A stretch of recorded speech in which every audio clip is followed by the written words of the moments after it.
Hello everyone. Hello, Bong. Hello, Bong. Bong. Tuesday Bong. Tuesday on ឥឡូវនេះយើងមាន9 participants អូខ្ញុំសួរអនឡាញចូល4ដង អូក៏មិនវាជាប់ច្រើនហ្មងហើយធ្វើមកយើបងខ្ញុំមិនមែនបង 4 ក៏ច្រើនហ្មង 5 អត់ដឹងវាចាំជាប់តាមណាហើយធ្វើមកលេខវិញខ្ញុំចង់និយាយថាអត់មានមួយហ្នឹងនេះមិនក៏ចេញច្រើនហ្មង បងអត់ដឹងដែរតើ លេខ ទៅចេញមួយ Yes Ollie are you still here Yes, Bong. I'm Okay here, Bong. Okay good do we have participants in or just one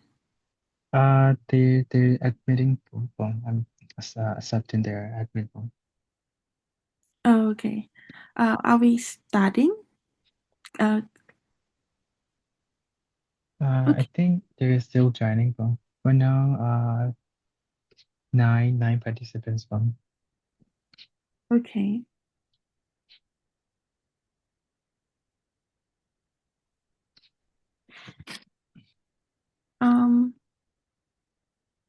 Ju is this how I pronounce your name on Ju សួស្តីបងខ្ញុំឈ្មោះជូអ៊ី Ju E okay okay ចា Okay just waiting for a bit ហើយខ្ញុំជាប់ remove បានអត់ I think Ollie can you help remove Kim Srun there's so many Yes, Bong. I think she's joining with another device. I think Bong. Okay okay no I think that's the reason like there was a link, so I click on it for multiple times. Okay But I it see. already requested me to register, and somehow I didn't. And I did register only one, but then it's Okay appeared like that, so I don't know what's going on here. I Okay see. no worry no worry no worry on ពេលខ្ញុំ join link ហ្នឹងណា set the load ទៅឈ្មោះរបស់ teacher គៀងស្រង and then I just rename it to me Oh it's weird ពេលដែលខ្ញុំ drop message តើខ្ញុំឃើញឈ្មោះ teacher គៀងស្រងវិញតែប៉ិតខ្ញុំអ្នក drop ទេ so probably someone else ដែល join ហ្នឹងវាចេញឈ្មោះ teacher គៀងស្រងដែរអញ្ចឹង អាខ្ញុំដែរខ្ញុំក៏ចង់ដែរពីដំបូងបង Oh តែខ្ញុំ okay ដូរឈ្មោះវិញ Okay, I think that was the Ali, that was the link that you sent to me, the Zoom. So now I think Zoom just changed the policy. Yes, Okay. Bong. ហ្នឹងហើយបងខ្ញុំគិតថាដោយសារ link ហ្នឹងចាពេលដែលខ្ញុំ join ទៅគឺវាមានdefault value សម្រាប់ឈ្មោះហើយជាមួយនឹង email Yeah. email អត់ឲ្យយើង type in នេះគឺជាប់ email របស់ណាគេទេហើយដល់ពេលឈ្មោះហ្នឹងគឺមានឈ្មោះរបស់គេដែរមិនឈ្មោះខ្ញុំមានដំបូងដល់ពេលអញ្ចឹងទៅខ្ញុំក៏ rename ដាក់ឈ្មោះខ្លួនឯងទៅអញ្ចឹងនៅពេលណាអ្នកក្រោយគាត់ចូលមកទៀតគាត់click link ហ្នឹងវា share the same email ខ្ញុំគិតថា email នឹងប្រើរួមគ្នាប៉ុន្តែឈ្មោះបើគាត់អត់បាន rename នេះនឹងជាប់ឈ្មោះខ្ញុំទាំងអស់ហ្មង I see. I continue to see the pattern now. Good, not good morning. Hello, everyone. Would it be possible for you to change your name on the participants so that we know who you are, and if you can turn on your camera, that would be lovely too. Thank you. Hello, Watana on. Welcome.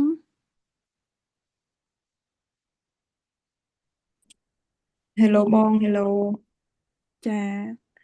Hello សុខសប្បាយបង បងសុខសប្បាយ Yes ចា Okay No wonder we have a lot of Kim Soo Bong, is it yeah. because I share like the copy invite links when I'm Yes, with the Bong Kim, right? yes, yes, I see yes, them. yes, yes. Okay, we have a lot of people. I think it was a bit panicking earlier. So did we remove some of the participant earlier? No, Oli? I didn't remove Bong. Okay, okay, Yes. that's Okay. good. Yeah, yeah, that's good. Okay. Um, hello on. គ្នាយើងមានអ្នកណាគេអូខេបើសិនជាបង proceed ជាមួយនឹងភាសាខ្មែរណា sorry Ali will you let me know if anyone from Myanmar who need to speak back in English in this okay Yes, Bong. But I think for now, no Myanmar name in the participants, Bong. okay okay okay សួស្តីបងប្អូនសូមស្វាគមន៍មកកាន់workshop របស់យើងហើយឈ្មោះរបស់បងគឺបងណារ៉ាហើយថ្ងៃនេះយើងមាន special guest speaker 3នាក់ដែលគាត់មកចែករំលែកតាក់ទងជាមួយនឹងអាហារូបករណ៍ទៅសាកលវិទ្យាល័យពីរគឺសាកលវិទ្យាល័យ Cranfield ហើយនិង Stirling អញ្ចឹងកុំឲ្យរង់ចាំយូរយើងសូមឲ្យ speaker យើងណែនាំខ្លួនប្រកួតហើយយើងនឹងបន្ត workshop របស់យើងគឹមស្រុនអូនចាប់ផ្ ចា ដើមហើយជូអ៊ីហើយនិង Paradise អូខេចាអញ្ចឹងជំរាបសួរអ្នកទាំងអស់គ្នាខ្ញុំឈ្មោះលើកកំស្រុងហើយសប្តាហ៍ថ្ងៃខ្ញុំកំពុងតែបន្តថ្នាក់អនុបណ្ឌិតនៅអង់គ្លេសជំនាញ Cyber Security Engineering ហើយកន្លងមកខ្ញុំបទពិសោធន៍ការងារខ្ញុំយូរឆ្នាំហើយចង់10ឆ្នាំហើយទាក់ទងជាមួយនឹងវិស័យ STEM ហ្នឹងដែលការពិត background របស់ខ្ញុំគឺជា developer ទេហើយខ្ញុំក៏មានបង្រៀននៅ step ដែរហើយក៏ជា first mentor នៃ Sister Code ដែរហើយចាហ្នឹងហើយអញ្ចឹងការងារខ្ញុំទូទៅជាធម្មតាទាក់ទងជាមួយនឹង developer ប៉ុន្តែខ្ញុំមករៀននេះគឺខ្ញុំ switch ទៅកាន់ cyber security វិញហ្នឹងហើយអរគុណ ជូអ៊ីអូន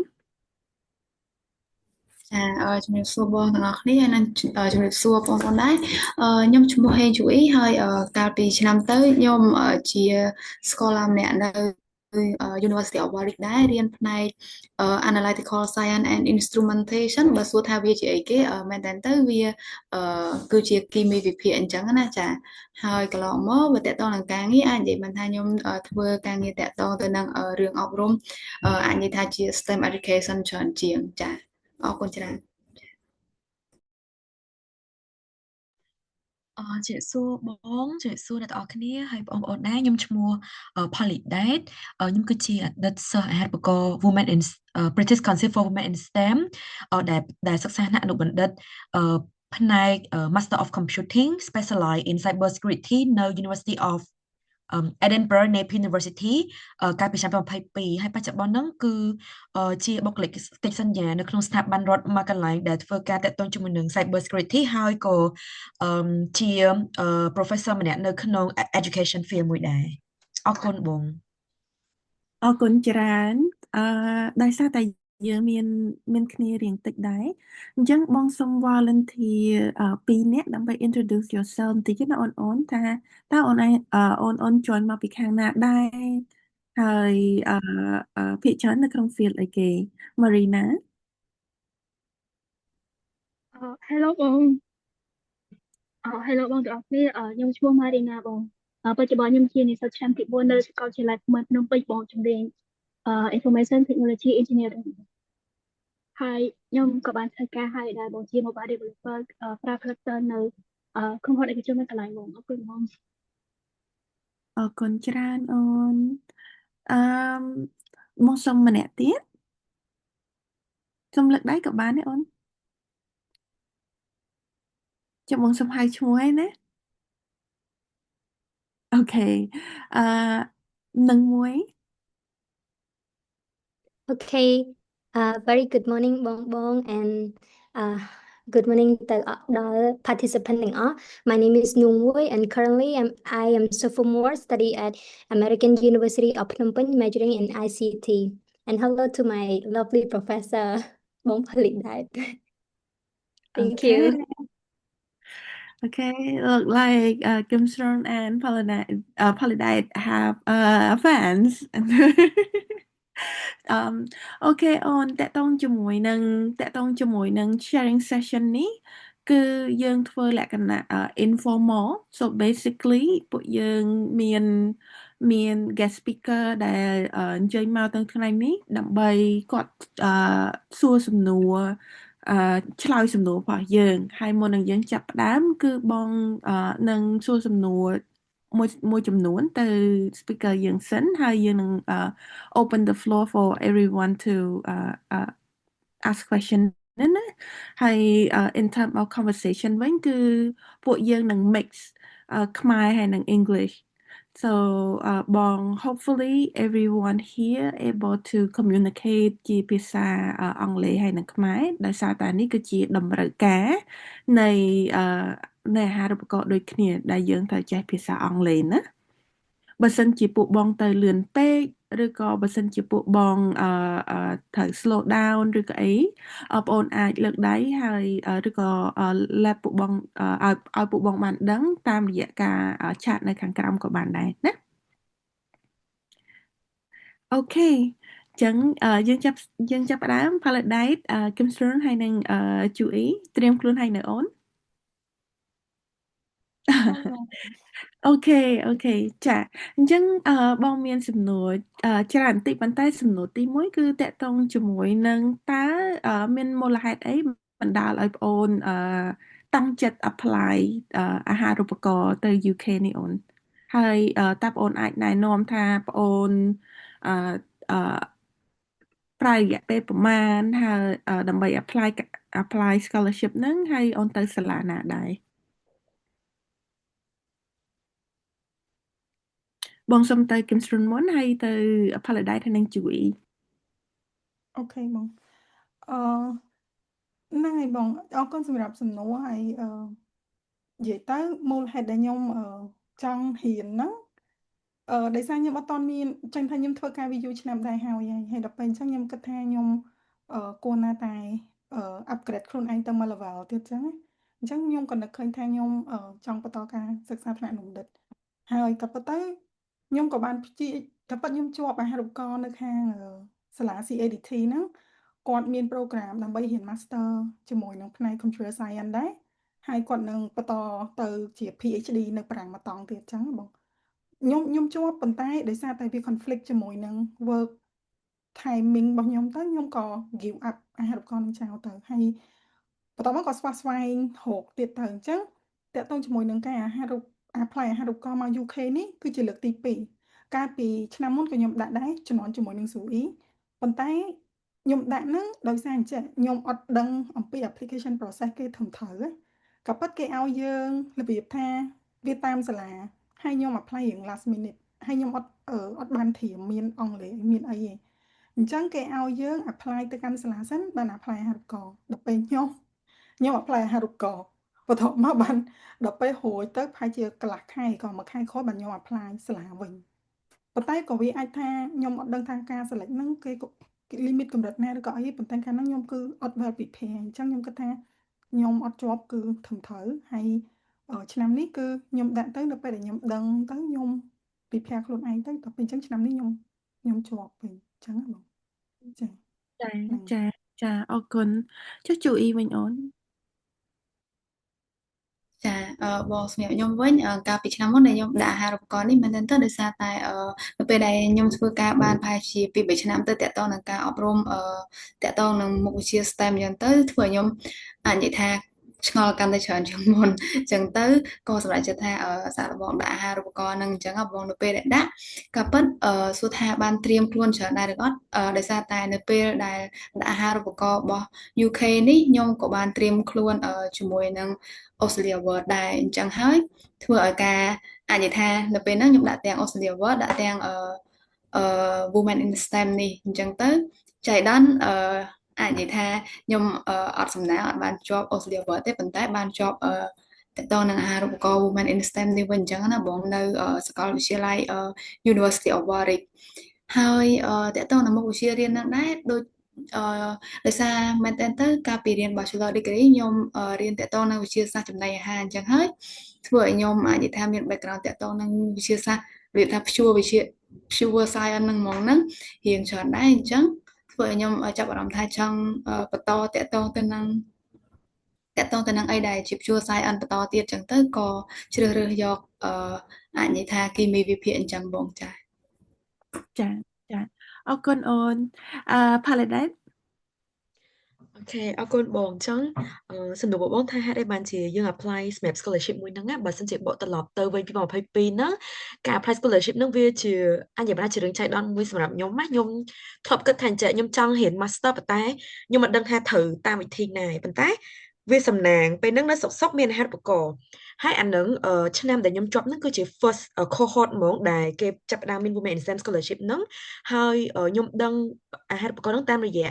program មួយឈ្មោះ Sister of Code the first female coding club in Cambodia ហ្នឹងគឺគាត់បាន pass information ហ្នឹងមកហើយខ្ញុំគាត់ថា okay this is good ដោយសារតែវា match ជាមួយនឹង background ក៏ខ្ញុំសាក់លបងដាក់វាទៅប៉ុន្តែអ្វីដែល funny ហ្នឹងគឺខ្ញុំមិនដែលដឹងថាអូ I need to ដាក់អាហារូបករណ៍ហ្នឹងឯងគឺពេលហ្នឹងគឺគ្រាន់តែគាត់ប្រាប់ថាដាក់ឲ្យរៀបចំ application នេះដាក់ឲ្យក៏ជាប់ in the first attempt ហ្នឹងទៅអញ្ចឹងវា funny ដែរហើយវា lucky ដែរប៉ុន្តែដល់ពេលដែលជាប់ហើយបានដឹងថាអូខេប្រហែលជា this is what I want ដោយសារតែទីមួយយើង background នៅក្នុង STEM ហើយខ្ញុំចង់ pursue higher education ផងនិយាយទៅវាអាចនិយាយបានថាទីមួយតើតើមួយ interest តើតើមួយ relate មួយ background ហើយទី3ហ្នឹងគឺចង់I really want to be the change maker ហ្នឹង like ចង់ធ្វើជា role model មួយសម្រាប់ the other girls ដែលស្មានខ្ញុំគិតថាចេះបើសិនជា first attempt ហើយវាជាប់ចឹងខ្ញុំគិតថាខ្ញុំចង់ take opportunity ហ្នឹងដើម្បីshow មកវិញថាអូខេចង់ take part in tackle the issue ដែលនៅក្នុង STEM field ហ្នឹងអញ្ចឹងthis is the three reason ដែលខ្ញុំដាក់អាហារូបករណ៍នឹងបងហើយ finally ខ្ញុំក៏បានជាប់នៅក្នុងសាកលវិទ្យាល័យមួយឈ្មោះថា Edinburgh Napier University នៅក្នុងជំនាញ Master of Computing so អាហ្នឹងខ្លីៗអំពី background តើតើមួយ reason ដែលដាក់ទៅអរគុណបងចាអរគុណច្រើនមែនតើអញ្ចឹងនៅ Paladin នៅឡើយឯងដោយសារតែអូនហើយនឹងជូអ៊ីបានរៀនចប់ហើយណាហើយគឹមស្រងអូននៅ UK នៅឡើយអញ្ចឹងបងសូមសួរទៅបទពិសោធន៍សិនបទពិសោធន៍ថាតើនៅពេលដែលកំឡុងពេលដែលបងអូនកំពុងតែរៀនថ្នាក់អនុបណ្ឌិតតើមានអីគេដែលជា uniqueness ដែលបងអូនគិតថា is a aha ឬក៏ wow moment ហើយតកតងជាមួយនឹង education system គេមិនដែរតកតងជាមួយនឹង STEM អីចឹងណាអូនបងទៅ Paladin មុនហើយចាំទៅជូអ៊ីតាមក្រោយចាបងអរគុណតកតងជាមួយនឹងអ្វីដែល like impression ហ្នឹងណាគឺយើងមានអារម្មណ៍ទីមួយមោទនភាពដោយសារតែ not many Cambodian women ទៅ study នៅ international especially នៅ UK ហើយមាន UK government គាត់ funded ទាំងការរស់នៅទាំងការធ្វើដំណើរទាំងថ្លៃសាលាហើយនៅក្នុង course របស់ខ្ញុំហ្នឹងបើសិនជាក្នុងករណីដែលយើងមានចង់ថាមានកូនក្មេង like យើង married ទៅយើងមានគ្រួសារគេ support ទាំងគ្រួសារទៀតអញ្ចឹងកន្លែងនោះវាជា uniqueness មួយនៃហេតុបកលនឹងរបៀបថាអញ្ចឹងយើងនៅមកពីខ្ញុំមកពីខេត្តទេរបៀបនៅក្នុងគ្រួសារមួយដែល let's say ថា I never expect ថាខ្ញុំមានលទ្ធភាពរៀនតែនៅសុកចឹងបែរជា make it to the UK like out of the blue ចឹងអានឹងគឺជារឿងមោទនភាពទី1ដែលយើង representing the Cambodia women ទៅចូលរួមនៅក្នុង international education ហើយតកតងជាមួយនឹង education system របស់គេផងហ្នឹងគឺយើងរៀនបានច្រើនដោយសារតែវាជំនាញរបស់ខ្ញុំទៅតងមួយ STEM ហ្នឹងគឺខ្ញុំនៅក្នុង field technology ហ្នឹងគឺវាមាន lab ដើម្បីឲ្យយើងនឹងអាច practice បានជាក់ស្ដែងហ្មងចឹងមានន័យថានៅពេលដែលយើងរៀនទៅ it's not just the theory ប៉ុន្តែយើង imagine ឃើញថា how it look like នៅពេលដែល when it come to the real working environment អញ្ចឹងអាហ្នឹង wow ដែរនៅខ្មែរយើងមានដែរតែគ្រាន់ថាវាអត់សូវទូលំទូលាយទេអញ្ចឹងនៅពេលដែលយើងបាន expose to the education system របស់គេនឹងធ្វើឲ្យយើងកាន់តែមានអារម្មណ៍ថាមាន motivation នៅក្នុងការចង់រៀនថែមទៀតអញ្ចឹងណាបងហើយអ្វីដែលខ្ញុំ notice មួយទៀតហ្នឹងនៅក្នុង course របស់ខ្ញុំហ្នឹងគឺនៅពេលដែលយើងមកពី let's say Cambodia not many people know it ប៉ុន្តែយើងបានធ្វើឲ្យគេស្គាល់ច្រើនអញ្ចឹងហើយឱកាសរបស់យើងក៏មានច្រើនដែរពេលហ្នឹងរបៀបថាគេយើងអាចនិយាយបានថាគេ support យើងច្រើននៅក្នុងការចូលរួម for example international conference ឬមួយក៏ពេលហ្នឹងនៅក្នុងពេលដែលខ្ញុំទៅរៀនហ្នឹងក៏ខ្ញុំបាន apply ជា student ambassador នៅក្នុងសាលាដែរដែលប្រម៉ូទតាក់ទងជាមួយនឹងwomen នៅក្នុង STEM field ដូចគ្នាអញ្ចឹងមានន័យថាត្រឡប់ទៅវិញនៅពេលដែលយើងនិយាយអំពី women in STEM it's not just Cambodia but it is a global issue ដែលយើងត្រូវតែប្រម៉ូទលើនឹងអញ្ចឹងវា impress ដោយសារតែយើងអត់ feel ថាយើង left out ទេរបៀបថាយើង find ថា okay this is my like life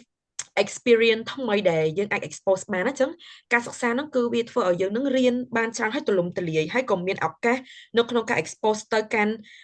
តកតងជាមួយនឹង culture តកតងជាមួយនឹង living lifestyle តកតងជាមួយនឹង communication និយាយទៅគឺសម្រាប់ខ្ញុំមានអារម្មណ៍ថាអានឹង is a life changing experience for me ហើយស្បែឥឡូវនិយាយណាក៏មានអារម្មណ៍ថា I wish I have another degree I wish I could រៀនបន្ថែមទៀតអញ្ចឹងណាបង yeah so that's from me បង it's a wow moment ទៅឯងបងមាន yes អារម្ម yes ណ៍ so special មែនតើដែលយើងនៅសុកយើង be there ហើយមួយទៀតគឺវាប្លែកពី chevening ដែរព្រោះ chevening គឺអត់បានឲ្យយកគ្រួសារឬក៏យកអីទៅទេប៉ុន្តែ women in STEM តាមរយៈអូននិយាយមកហ្នឹងគឺបានដល់គ្រួសារទៀតเนาะចា it's so exciting ឥឡូវយើងទៅលើពី Chewy ម្ដង ប្រហែលជារឿងរៀងខុសគ្នាបងប៉ុន្តែតកតងទៅនឹងការយកគ្រួសារទៅនេះជាក់ស្ដែងមានពិតមែនអញ្ចឹងដោយសារតែកំឡុងពេលដែលខ្ញុំទៅមានមិត្តភ័ក្ដិខ្ញុំម្នាក់មកពីម៉ាឡេស៊ីហ្នឹងគាត់ក៏ហ្នឹងហើយគាត់ក៏យកគ្រួសារគាត់ទៅនៅនោះជាមួយដែរអញ្ចឹងណាអញ្ចឹងកន្លែងហ្នឹងហើយចំពោះ women in STEM somehow ហ្នឹងហើយយើងទទួលបានការ support ពីខាង scholarship ហ្នឹងរៀងច្រើនជាងហើយបើចំពោះនិយាយពី course រៀនរបស់ខ្ញុំវិញអាចនិយាយថារៀងខុសគេបន្តិចដែរព្រោះរៀនតកតងនឹងគីមីវិភាគដូចស្ដាប់ឮអញ្ចឹងមែនតើទៅអាចនិយាយបានថាបើសិនជានៅស្រុកយើងខ្ញុំអាចនិយាយបានថាវាប្រហែលជាពិបាកដែលយើងទៅជួបការសិក្សារៀនសូត្រមួយដែលមានទាំងនៅក្នុងថ្នាក់មានទាំងនៅក្នុង lab អញ្ចឹងទៅហើយ lab ដែលយើងធ្វើគឺដោះស្រាយបញ្ហាជាក់ស្ដែងដែលកើតមានក្នុងបរិបទសពថ្ងៃអញ្ចឹងណាបងជាក់ស្ដែងដូចអីដែលខ្ញុំទៅរៀនអញ្ចឹងជារៀងរាល់សប្តាហ៍ខ្ញុំតែងតែមានឲ្យម៉ោង lab អញ្ចឹងណាបងម៉ោង lab ហ្នឹងគឺយើងបានប្រើប្រាស់ឬក៏យើងបាននិយាយថា expose ជាមួយនឹងម៉ាស៊ីន equipment ឬក៏សម្ភារៈ lab ជាច្រើនអញ្ចឹងដែលអាចនិយាយបានថានៅយើងប្រហែលជាពិបាករកដែរអញ្ចឹងហ៎បងយ៉ាហើយនឹងតកតងទៅនឹង theory នៃការប្រើប្រាស់ឬក៏អាចនិយាយបានថារបៀបក្នុងការធ្វើ lab មួយហ្នឹងហើយតម្រូវឲ្យយើងហ្នឹងមានការស្រាវជ្រាវច្រើនមែនតើអញ្ចឹងខ្ញុំអាចនិយាយបានថាតកតងទៅនឹង curriculum របស់គេដែលគេរៀបចំឲ្យយើងហ្នឹងគឺគេ build សិស្សម្នាក់ហ្នឹងឲ្យខ្លាចទៅជាអ្នកជំនាញទៅលើផ្នែកអីមួយតែម្ដងអញ្ចឹងណាបងហើយដូចគ្នាដែរអីដែលជាសំណាងល្អរបស់ខ្ញុំមួយទៀតដែរហ្នឹងអាចនិយាយបានថានៅពេលដែលខ្ញុំទៅរៀននៅហ្នឹងជាក់ស្ដែងខ្ញុំបានចូលរួមក្នុងកម្មវិធីអាចនិយាយថាជា training program មួយទៀតដែលព្រួយផ្ដើមដោយសាលា Oxford អញ្ចឹងណា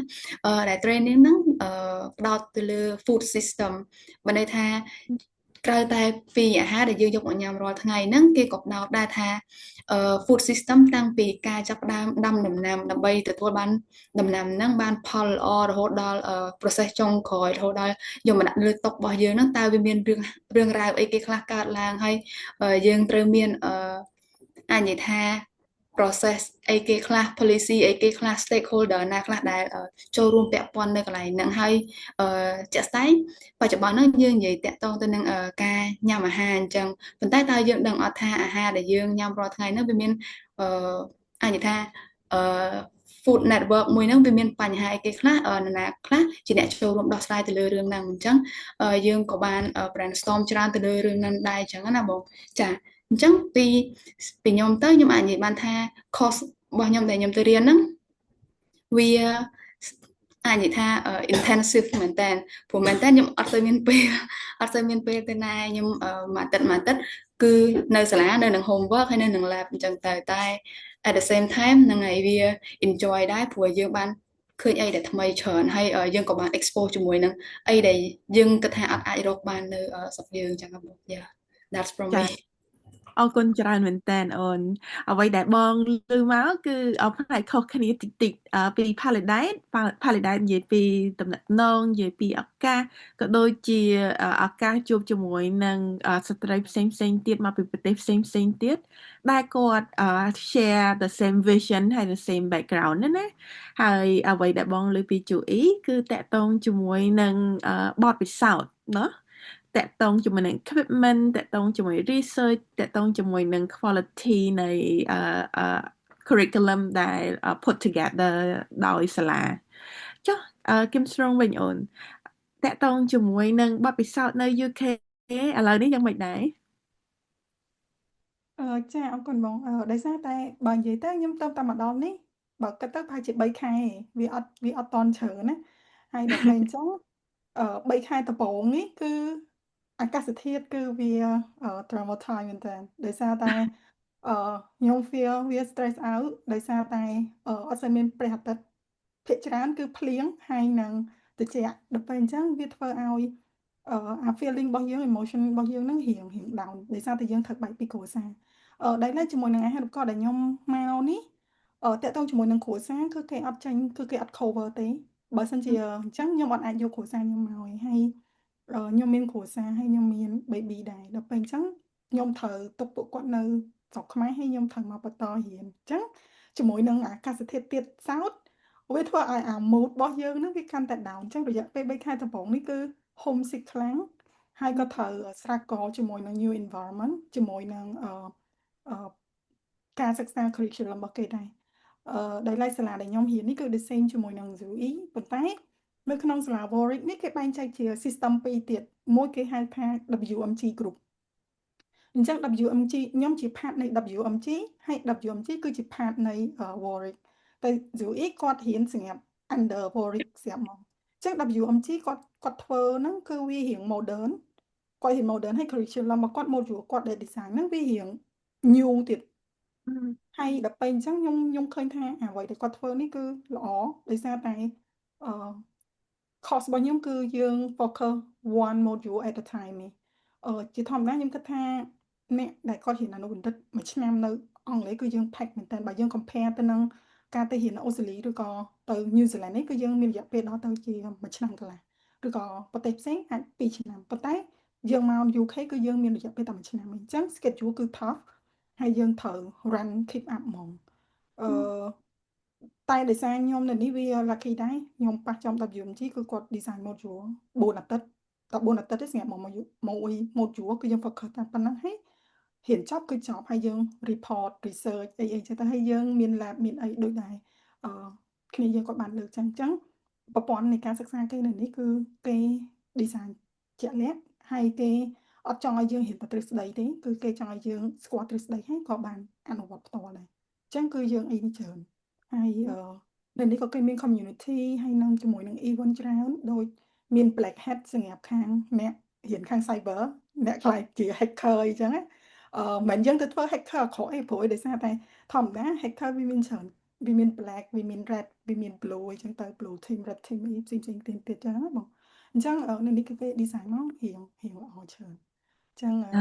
គាត់ថាតើតមួយ emotional ខ្ញុំគឺខ្ញុំបែកពីគ្រួសារអញ្ចឹងបងឲ្យទៅដល់ពេលអាចទៅផ្ទះវិញហ្នឹងហើយចាពេលខ្លះយើងរៀងពិបាកដែរអញ្ចឹងបានន័យថា Women in STEM ពេលខ្លះដោយសាលាឬយ៉ាងណាដែរអូនតកតងជាមួយនឹងការអាចយកគ្រួសារទៅបានឬក៏អត់យកបានឬក៏ new policy ហើយដែលយើងអត់អាចយកគ្រួសារទៅបាន new policy បងពួកអីដោយសារអញ្ចឹងតើតើជាមួយនឹង Women in STEM ហ្នឹងគឺនៅតែ secure fund ចេញពីខាង FCDO ដែលជា government របស់ខាង UK ដែរគាត់ថាគេចេញ policy របស់គេហ្នឹងគឺគេលេងឲ្យគេលេង support ជាមួយនឹង family តែគាត់ថាបើយើងមានលទ្ធភាពយើងអាចរត់ការ visa ឲ្យ family មកអានោះធម្មតាតែគាត់គេអត់ cover ហើយចំពោះ stipend ទៅលើ women in STEM គឺបានច្រើនជាងខាង chief evening ខ្ញុំអាចនិយាយចឹងបាន អូខេចាមិញគឹមស្រនបាននិយាយបន្តិចតាក់ទងជាមួយនឹង application process អញ្ចឹងបងចង់ត្រឡប់ទៅប្អូនវិញតាក់ទងជាមួយនឹង application process ថា application process ហ្នឹងវា complicate ឬក៏comprehensive បែបណាដែរដើម្បីយើងអាចចែករំលែកទៅបងប្អូនដែល join virtual session របស់យើងណាអូន ចាបងដោយសារតែអញ្ចេះបើយើងនិយាយទៅតាក់ទងជាមួយនឹងកម្មវិធី Women in STEM ហ្នឹងគឺគាត់design បែបលក្ខណៈគាត់ pairing រវាង FCDO ខាងស្ថាប័នខាងអង់គ្លេសហ្នឹងគឺគាត់ទៅតាក់ទងជាមួយនឹងសាលាដោយផ្ទាល់ហើយសាលាគឺគាត់ជាអ្នក handle នៅ recruitment process វិញអញ្ចឹងគឺគេដឹងតែឲ្យ fund នេះអញ្ចឹង application process គឺ depend លើសាលាមួយហើយជាធម្មតាមួយឆ្នាំគឺគេនឹង open សម្រាប់សាលាទាំងអស់នៅក្នុង UK ក្នុងការ bid យក place secure fund ហ្នឹងមកតាមសាលាអញ្ចឹងដូចកាលពីកន្លងមកយើងឃើញថាពេលខ្លះបានទៅខាង Scotland ដូចលីដែរអញ្ចឹងហើយឆ្នាំមុនហ្នឹងមានខាងសាលារបស់ខ្ញុំ Zoe ហ្នឹងជាមួយនឹងខាង Imperial College បន្ទាប់មកមាន Manchester អីចឹងទៅដល់ពេលឆ្នាំនេះគឺខាងសាលារបស់ខ្ញុំ bid អត់ឈ្នះទេអញ្ចឹងបានទៅលើ Stirling ហើយជាមួយនឹងCranfield អញ្ចឹង application គឺវា depend នៅលើសាលាព្រោះឯសាលាគាត់អ្នករើសគ្រាន់តែថាខ្ញុំអាចចែករំលែកបទពិសោធន៍ដែលថាកន្លងមកខ្ញុំបានធ្វើជាមួយនឹងខាង Warwick នេះគឺ application គេអត់ជា complicated ទេដោយសារតែសំណួររបស់គេគឺគេជាក់លាក់មួយយើងគេសួរច្បាស់ដើម្បីឲ្យយើងឆ្លើយអញ្ចឹងបងហើយអ្វីដែលគេចង់ដឹងបំផុតហ្នឹងគឺទី1តាក់ទងជាមួយនឹងគោលដៅយើងថាយើងមានគោលដៅច្បាស់លាស់ក្នុងការរៀនអត់ហើយរៀនហើយយើងចង់ធ្វើអីគេយើងមានការ contribute ទៅកាន់ community របស់យើងវិញអត់ជាមួយនឹងអ្វីដែលយើងធ្វើហ្នឹងអញ្ចឹងគឺយើងខ្លួនឯងយើងត្រូវដឹងថាតើយើងហេតុអីបានយើងចង់រៀនជំនាញមួយហ្នឹងអាហ្នឹងយើងរៀបរាប់ប្រាប់គេទៅថាយើងរៀនជំនាញមួយហ្នឹងដោយសារអីគេហើយបន្ទាប់មកគេនឹងសួរថាតើពេលដែលយើងរៀនជំនាញមួយហ្នឹងតើយើងមាន skill ឬក៏មានបទពិសោធន៍អីគេខ្លះដែលអាចថា make យើង stand out ក្នុងការដែលគេអាច offer scholarship ហ្នឹងឲ្យយើងបានអញ្ចឹងយើងត្រូវឆ្លើយសំណួរហ្នឹងដែរហើយបន្ទាប់មកទៀតយើងត្រូវប្រាប់គេអំពី plan របស់យើងថាយើងបន្តរៀន subject ហ្នឹងនៅសាលាហ្នឹងដើម្បីអនាគតយើងធ្វើអីគេ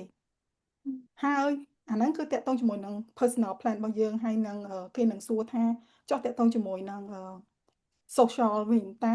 យើងអាច contribute អីគេខ្លះបានទៅកាន់ community របស់យើងអញ្ចឹងដូចក្នុងនាមយើងជា woman ឬក៏អីដែលយើងចង់រៀន STEM តើយើងអាច contribute អីគេបន្ទាប់ពីយើងរៀនចប់ឬក៏អីចឹងទៅអញ្ចឹងសំណួរភាគច្រើនគឺគេសួរអំពីគោលដៅរបស់យើងនិង passion របស់យើងឯងអញ្ចឹងយើងអាចថាយើងឆ្លើយប្រហែលសំណួរហ្នឹងទៅគឺអាចចុងអូខេអញ្ចឹងអ្វីដែលបងចាប់បានពីគឹមស្រងគឺទី1គឺយើងត្រូវ apply scholarship សិនហើយទី2យើង apply ទៅសាលាត្រូវទេអូនដូចដែលខ្ញុំបញ្ជាក់គឺយើងត្រូវចូលមើលតាម website របស់សាលានីមួយៗដោយសារតែកាលពីសាលាខ្ញុំគឺគេឲ្យយើង apply សាលា application ចូលរៀនដោយសារនៅនេះគេប្រព័ន្ធរបស់គេដាក់ពាក្យចូលរៀនផ្សេងដាក់សមអាហារូបករណ៍ផ្សេងអញ្ចឹងនៅ Warwick គឺយើងត្រូវដាក់ពាក្យសមចូលរៀនសិនបន្ទាប់មកយើងសមអាហារូបករណ៍ប៉ុន្តែចំពោះសាលាពីរក្រោយដែលខ្ញុំឃើញគេ recruit នេះ application ពីរសាលាហ្នឹងគឺផ្សេងគ្នា Cranfield គឺគាត់ឲ្យយើងសមអាហារូបករណ៍សិន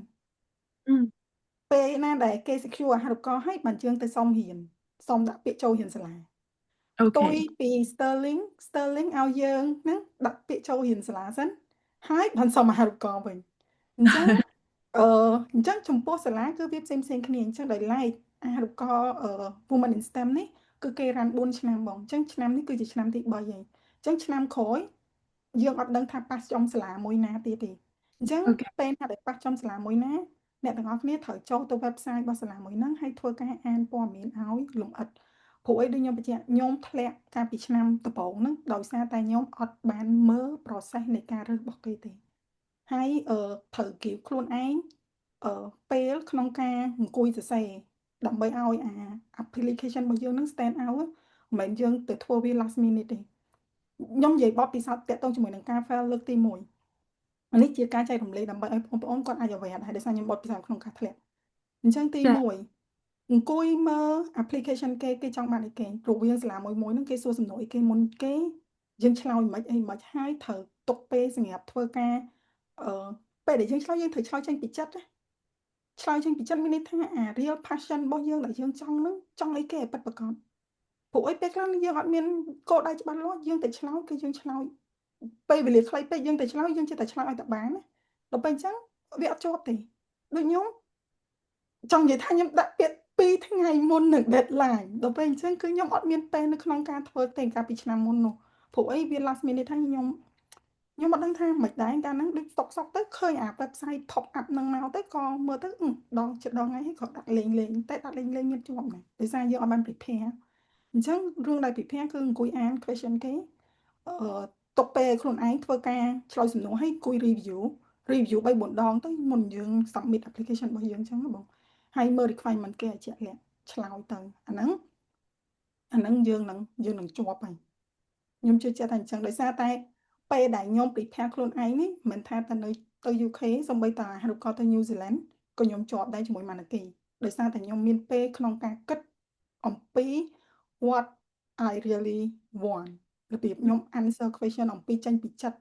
ដោយសារខ្ញុំមានគោលដៅថាខ្ញុំពិតជាចង់រៀនមែនឆ្នាំហ្នឹងគឺខ្ញុំពិតជាចង់រៀនមែនអញ្ចឹងធ្វើឲ្យខ្ញុំដាក់អាហារូបករណ៍ទាំងពីរខ្ញុំជាប់បានទាំងពីរចាអរគុណខ្លាំងមែនតើតកតងជាមួយនឹងsharing tip ទាំងអស់ហ្នឹងអញ្ចឹងទាំងអស់គ្នាបងបានដាក់ website សាលាទាំងពីរនៅក្នុង chat របស់យើងដូចគ្នាហើយបើសិនជាបងប្អូនតិចទៀតគិតថា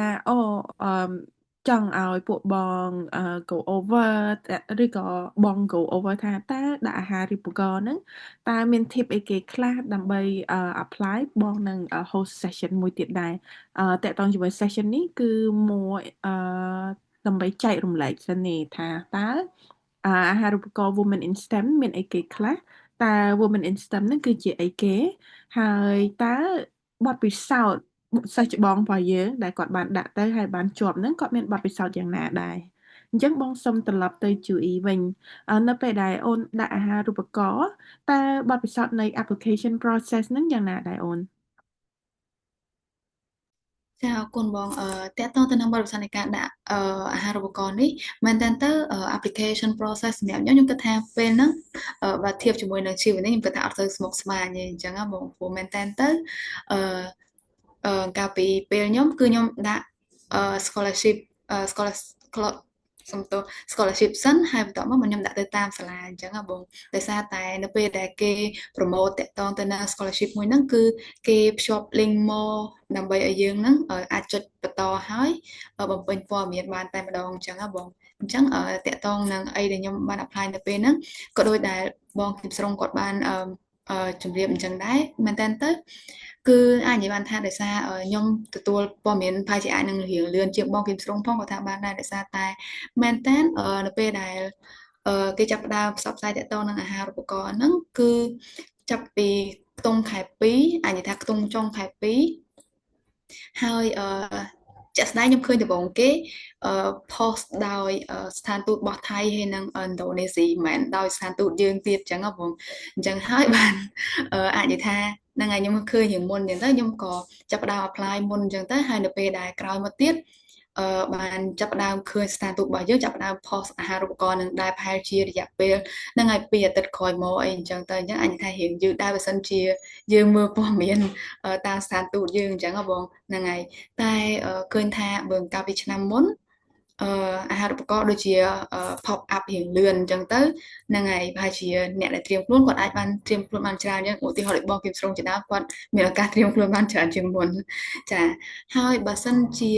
និយាយពីរបៀបនៃការដាក់អាហារូបករណ៍វិញនៅពេលដែលយើង apply for scholarship ហ្នឹងការពិតនៅក្នុង scholarship ហ្នឹងគេក៏បានសួរយើងតាក់ទងទៅនឹង និយាយបានថាតកតងទៅនឹងបទពិសោធន៍រាល់ថ្ងៃរបស់យើងហ្នឹងយើងធ្វើការតកតងនឹងអីគេហើយយើងចង់ improve ខ្លួនឯងទៅលើផ្នែកអីហើយបន្តមកទៀតដល់ពេលដែលយើងរៀនចប់យើងចង់ធ្វើការឬក៏ career goal របស់យើងហ្នឹងគឺជាអីតើវា align ជាមួយនឹងអីដែលគេចង់ផ្ដល់អាហារូបករណ៍របស់យើងឲ្យមកយើងដែរឬក៏អត់ចឹងណាបងចាអញ្ចឹងដោយសារ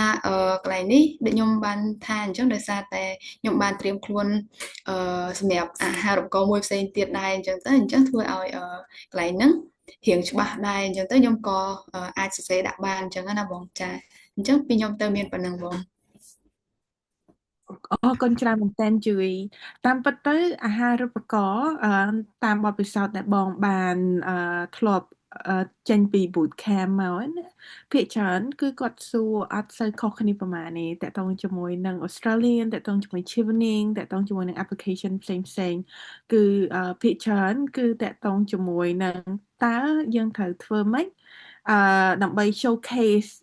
our goal and commitment តកតងជាមួយ experience ហ្នឹងតើវា align ជាមួយនឹង goal របស់យើងមិនដែរ and how scholarship ហ្នឹង can be a part to enhance your experience អញ្ចឹងទាំងអស់គ្នាបើសិនជាបងប្អូនចាប់អារម្មណ៍គឺបងមាន boot camp ដែល coming up in February 1st តកតងជាមួយនឹងតើ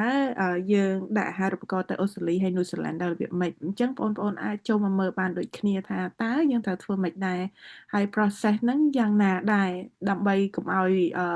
យើងទៅម្នាក់ឯងអញ្ចឹងណាហើយមួយទៀតអាហារូបករណ៍តកតងជាមួយនឹងWomen in STEM នៅ Greenfield ហើយនិង Sterling បងប្អូនត្រូវមើលសិនថាទី1បងប្អូន eligible ដែរអត់អានឹងទី1ចាហើយទី2គឺតកតងជាមួយនឹងត្រូវការ requirement អីគេខ្លះតាមដែលបងឮពី Kim Strong គឺអត់ត្រូវការ IELTS មុនដំបូងទេត្រូវទេអូនចាបងបើយើងមើលក្នុង application គេនិយាយថាគេអត់ត្រូវការ IELTS ទេសំខាន់គឺយើងអាច showcase បានដោយសារបើ application ដែលគេឲ្យយើងដាក់សាលាមុនហើយបានអត់ submit scholarship តាមក្រោយជាធម្មតាពេលដែលយើង submit ទៅសាលាទៅបើយើងអត់មាន IELTS បើសិនជាខាងសាលាគេ offer ឲ្យយើងរៀនគឺយើងនឹងជាប់គេហៅថា conditional offer អញ្ចឹងយើងគ្រាន់តែទៅពាក់ IELTS គេអញ្ចឹងទៅអញ្ចឹងខាងអាហារូបករណ៍គាត់នឹងមក check ថាតើ application យើងបានខាងសាលាគេផ្ដល់ឲ្យអត់ព្រោះអីសាលាគេអត់ផ្ដល់ឲ្យយើងមានលក្ខខណ្ឌច្រើនទី1គឺតកតងជាមួយនឹងភាសាកម្រិតភាសាយើងអត់ទាន់មានIELTS តែឲ្យគេអញ្ចឹងទៅអាហ្នឹងទី1ទី2គឺតកតងជាមួយនឹង GPA របស់ខាងbachelor យើងហ្នឹងតើវាគ្រប់ requirement គេអត់ទេអញ្ចឹងណាបងអញ្ចឹងបើសិនជាដោយឡែកបើ conditional offer ហ្នឹងវាតកតងជាមួយនឹងភាសារឿង IELTS ទេចឹងអាហារូបករណ៍គេនឹង consider យើងហើយតែបើសិនជាយើងតាក់ទងជាមួយនឹងខាង GPA ដែលយើងទាបជាងអ្វីដែលគេអីចឹងទៅអាហ្នឹងខ្ញុំអត់ដឹងថាតើគេនឹងគិតបែបណាដែរគ្រាន់តែថាការខ្ញុំគឺខ្ញុំធៀមអង់គ្លេសនិយាយទៅខ្ញុំប្រឡងយក IELTS ឲ្យហ្មងជា complete set ហ្មងចឹងយើងដាក់ទៅវាអាចថាមានអ្នកដែលគាត់ជាប់អាហារូបករណ៍ច្រើនដូចខ្ញុំសួរខាងអ្នកដែលខាងមីយ៉ាន់ម៉ាហ្នឹងក៏គាត់จะពាក់ IELTS គេដែរប៉ុន្តែ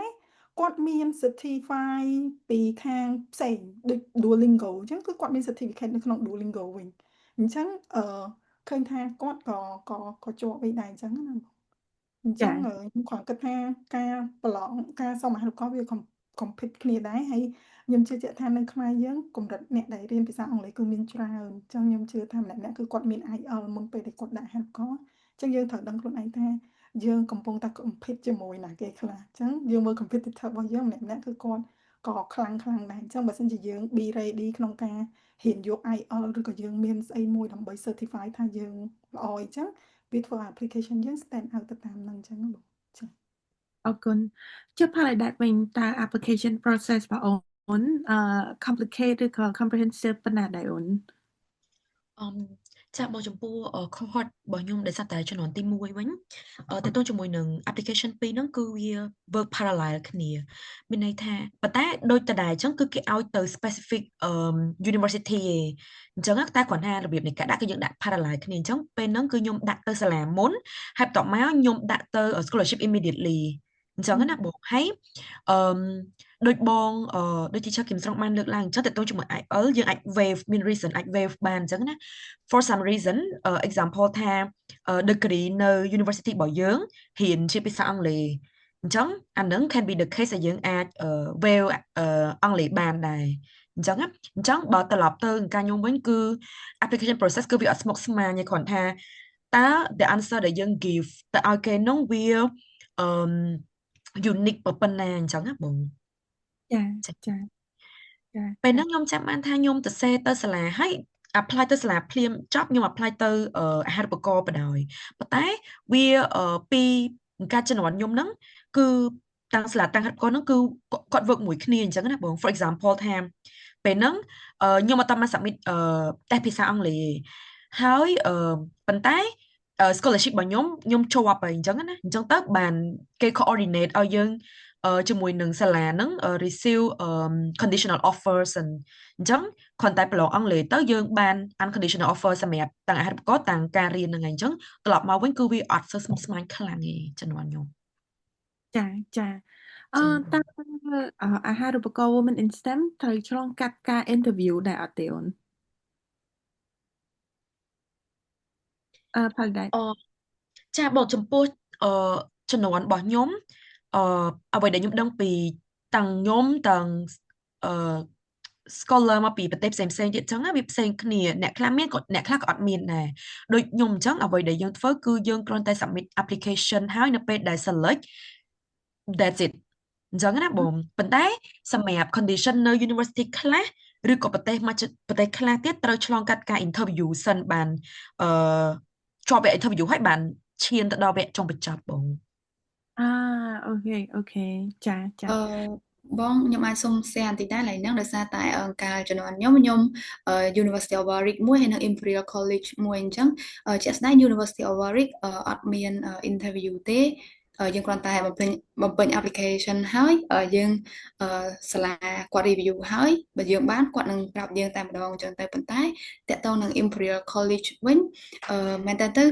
មានដំណាក់កាល interview មួយទៀតសិនដែរប៉ុន្តែបើតាមស្ដាប់មើលក៏it's not that stressful for candidate មែនតើទៅគេគ្រាន់តែ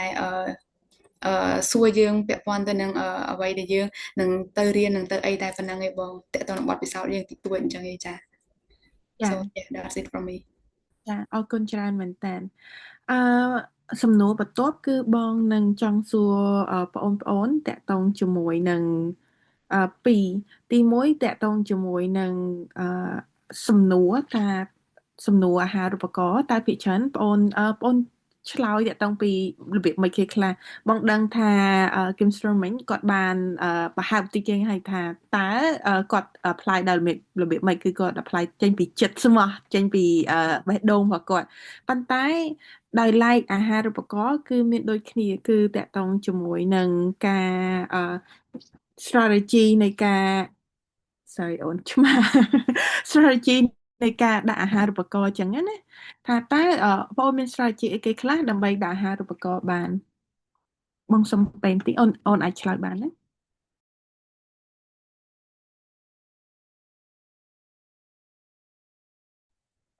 លីដែរឬក៏ស៊ូអ៊ីឆ្លើយស៊ូអ៊ីអូនអាចឆ្លើយបងបានទេចាអរគុណបងតើតើនឹង strategy ដែលខ្ញុំដាក់អាហារូបករណ៍នៅពេលហ្នឹងអាចនិយាយបានថាដំបូងឡើយគឺមានការត្រៀមខ្លួនមុនអញ្ចឹងណាបងអាហ្នឹងbe prepare for it ហ្នឹងវាសំខាន់មែនតើព្រោះមែនតើទៅយើងដឹងហើយថារយៈពេលនៃការដាក់អាហារូបករណ៍ហ្នឹងមានរយៈពេលប្រហែលជាថាអាហារូបករណ៍ខ្លះមានរយៈពេល1ខែចុះតែអាហារូបករណ៍ខ្លះទៀតក៏មានរយៈពេលខ្លីដែរអញ្ចឹងការត្រៀមខ្លួនទុកមុនហ្នឹងវាអាចនិយាយថាជួយយើងបានច្រើនដែរហើយបន្ទាប់ពីហ្នឹងទៀតអាចនិយាយបានថា be clear with your goal ដែរអញ្ចឹងណាអញ្ចឹងនៅពេលដែលយើងដាក់អាហារូបករណ៍យើងត្រូវគិតដែរថាយើងចង់ទៅរៀនអីគេហើយយើងទៅរៀនហ្នឹងហើយវាអាឡាញជាមួយនឹងបទពិសោធន៍ការងាររបស់យើងរបៀបម៉េចហើយវាអាចឲ្យយើងនៅពេលដែលត្រឡប់មកវិញហ្នឹងអាចប្រកបការងារអីគេបានខ្លះអញ្ចឹងណាបងហើយដូចគ្នាដែរខ្ញុំជឿថាអាហារូបករណ៍មួយគេក៏មើលច្រើនទៅលើ impact ដែលយើងអាចនឹងផ្ដល់ត្រឡប់មកវិញនៅពេលដែលយើងរៀនចប់ដូចគ្នាអញ្ចឹងខ្ញុំគិតថាកន្លែងហ្នឹងយើងក៏គួរគិតដល់ដែរអញ្ចឹងបងចាអញ្ចឹងពីខ្ញុំមាន2ចំណុចហ្នឹង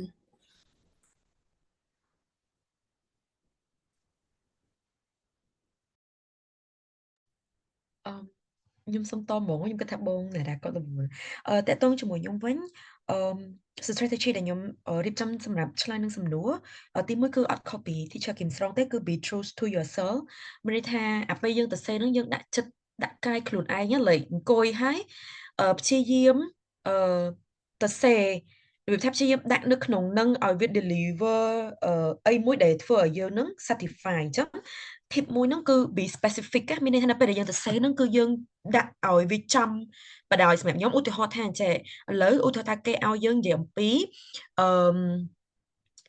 អឺបទពិសោធន៍របស់យើងនៅក្នុងការexperience របស់យើងឬ volunteer work ឬក៏អីដែលយើងបានធ្វើពីមុនមកអញ្ចឹង instead of just saying អូយើងធ្លាប់ចូលធ្វើជា volunteer ធ្លាប់ចូលធ្វើជា project manager យើងធ្លាប់ធ្វើនេះធ្វើនេះយើង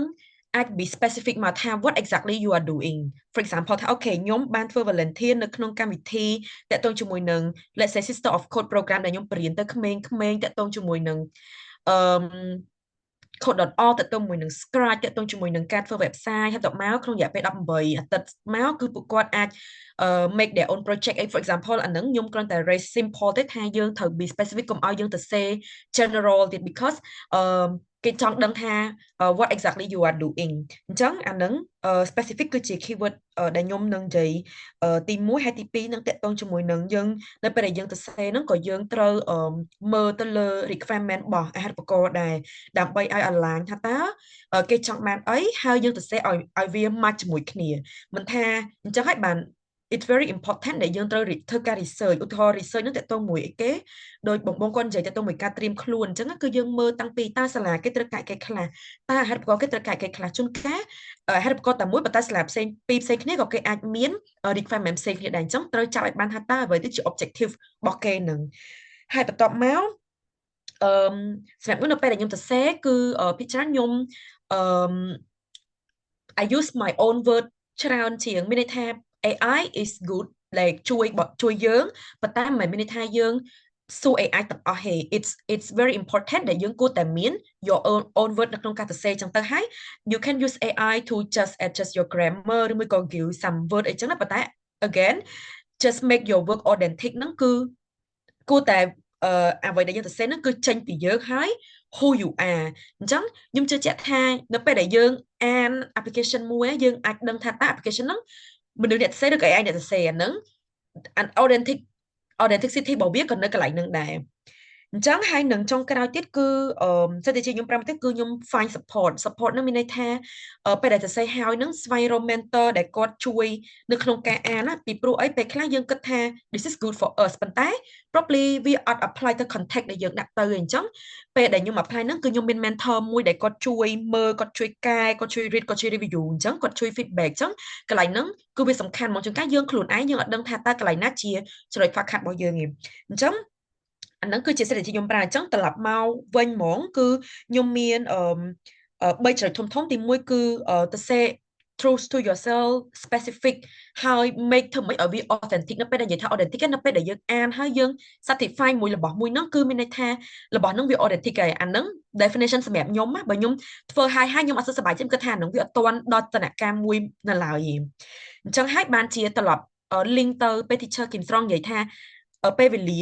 យើងរៀបយើងត្រូវការពេលវេលាច្រើនដើម្បី prepare អញ្ចឹងមានថាពេលដែលយើងជួនកាលយើងធ្វើហើយប៉ុន្តែ probably ទៅពេលដែលយើងមានពេលជួនកាលយើងដាក់ចេញទៅក្រៅទៅយើងចាប់ដើមនឹកឃើញគំនិតអីថ្មីទៀតដើម្បី refine វាឲ្យកាន់តែ unique ទៀតអញ្ចឹងអានឹងចំណុចទី1របស់ខ្ញុំទី2គឺតកតងជាមួយនឹងដឹងថាតើអ្វីខ្លះជា requirement ដែលគេត្រូវការដើម្បីឲ្យយើង align ជាមួយគេហើយនឹងចុងក្រោយគឺ it's very important ដែលយើងត្រូវការមាន mentor ឬក៏អ្នកជួយ support នៅក្នុងការ read ឬក៏ go through application របស់យើងអញ្ចឹងអានឹងជា strategy 3ធំៗរបស់ខ្ញុំអរគុណបងអរគុណច្រើនមែនតើ Julie ហើយនឹងផលិតដែរអូនអញ្ចឹងទាំងអស់គ្នាយើង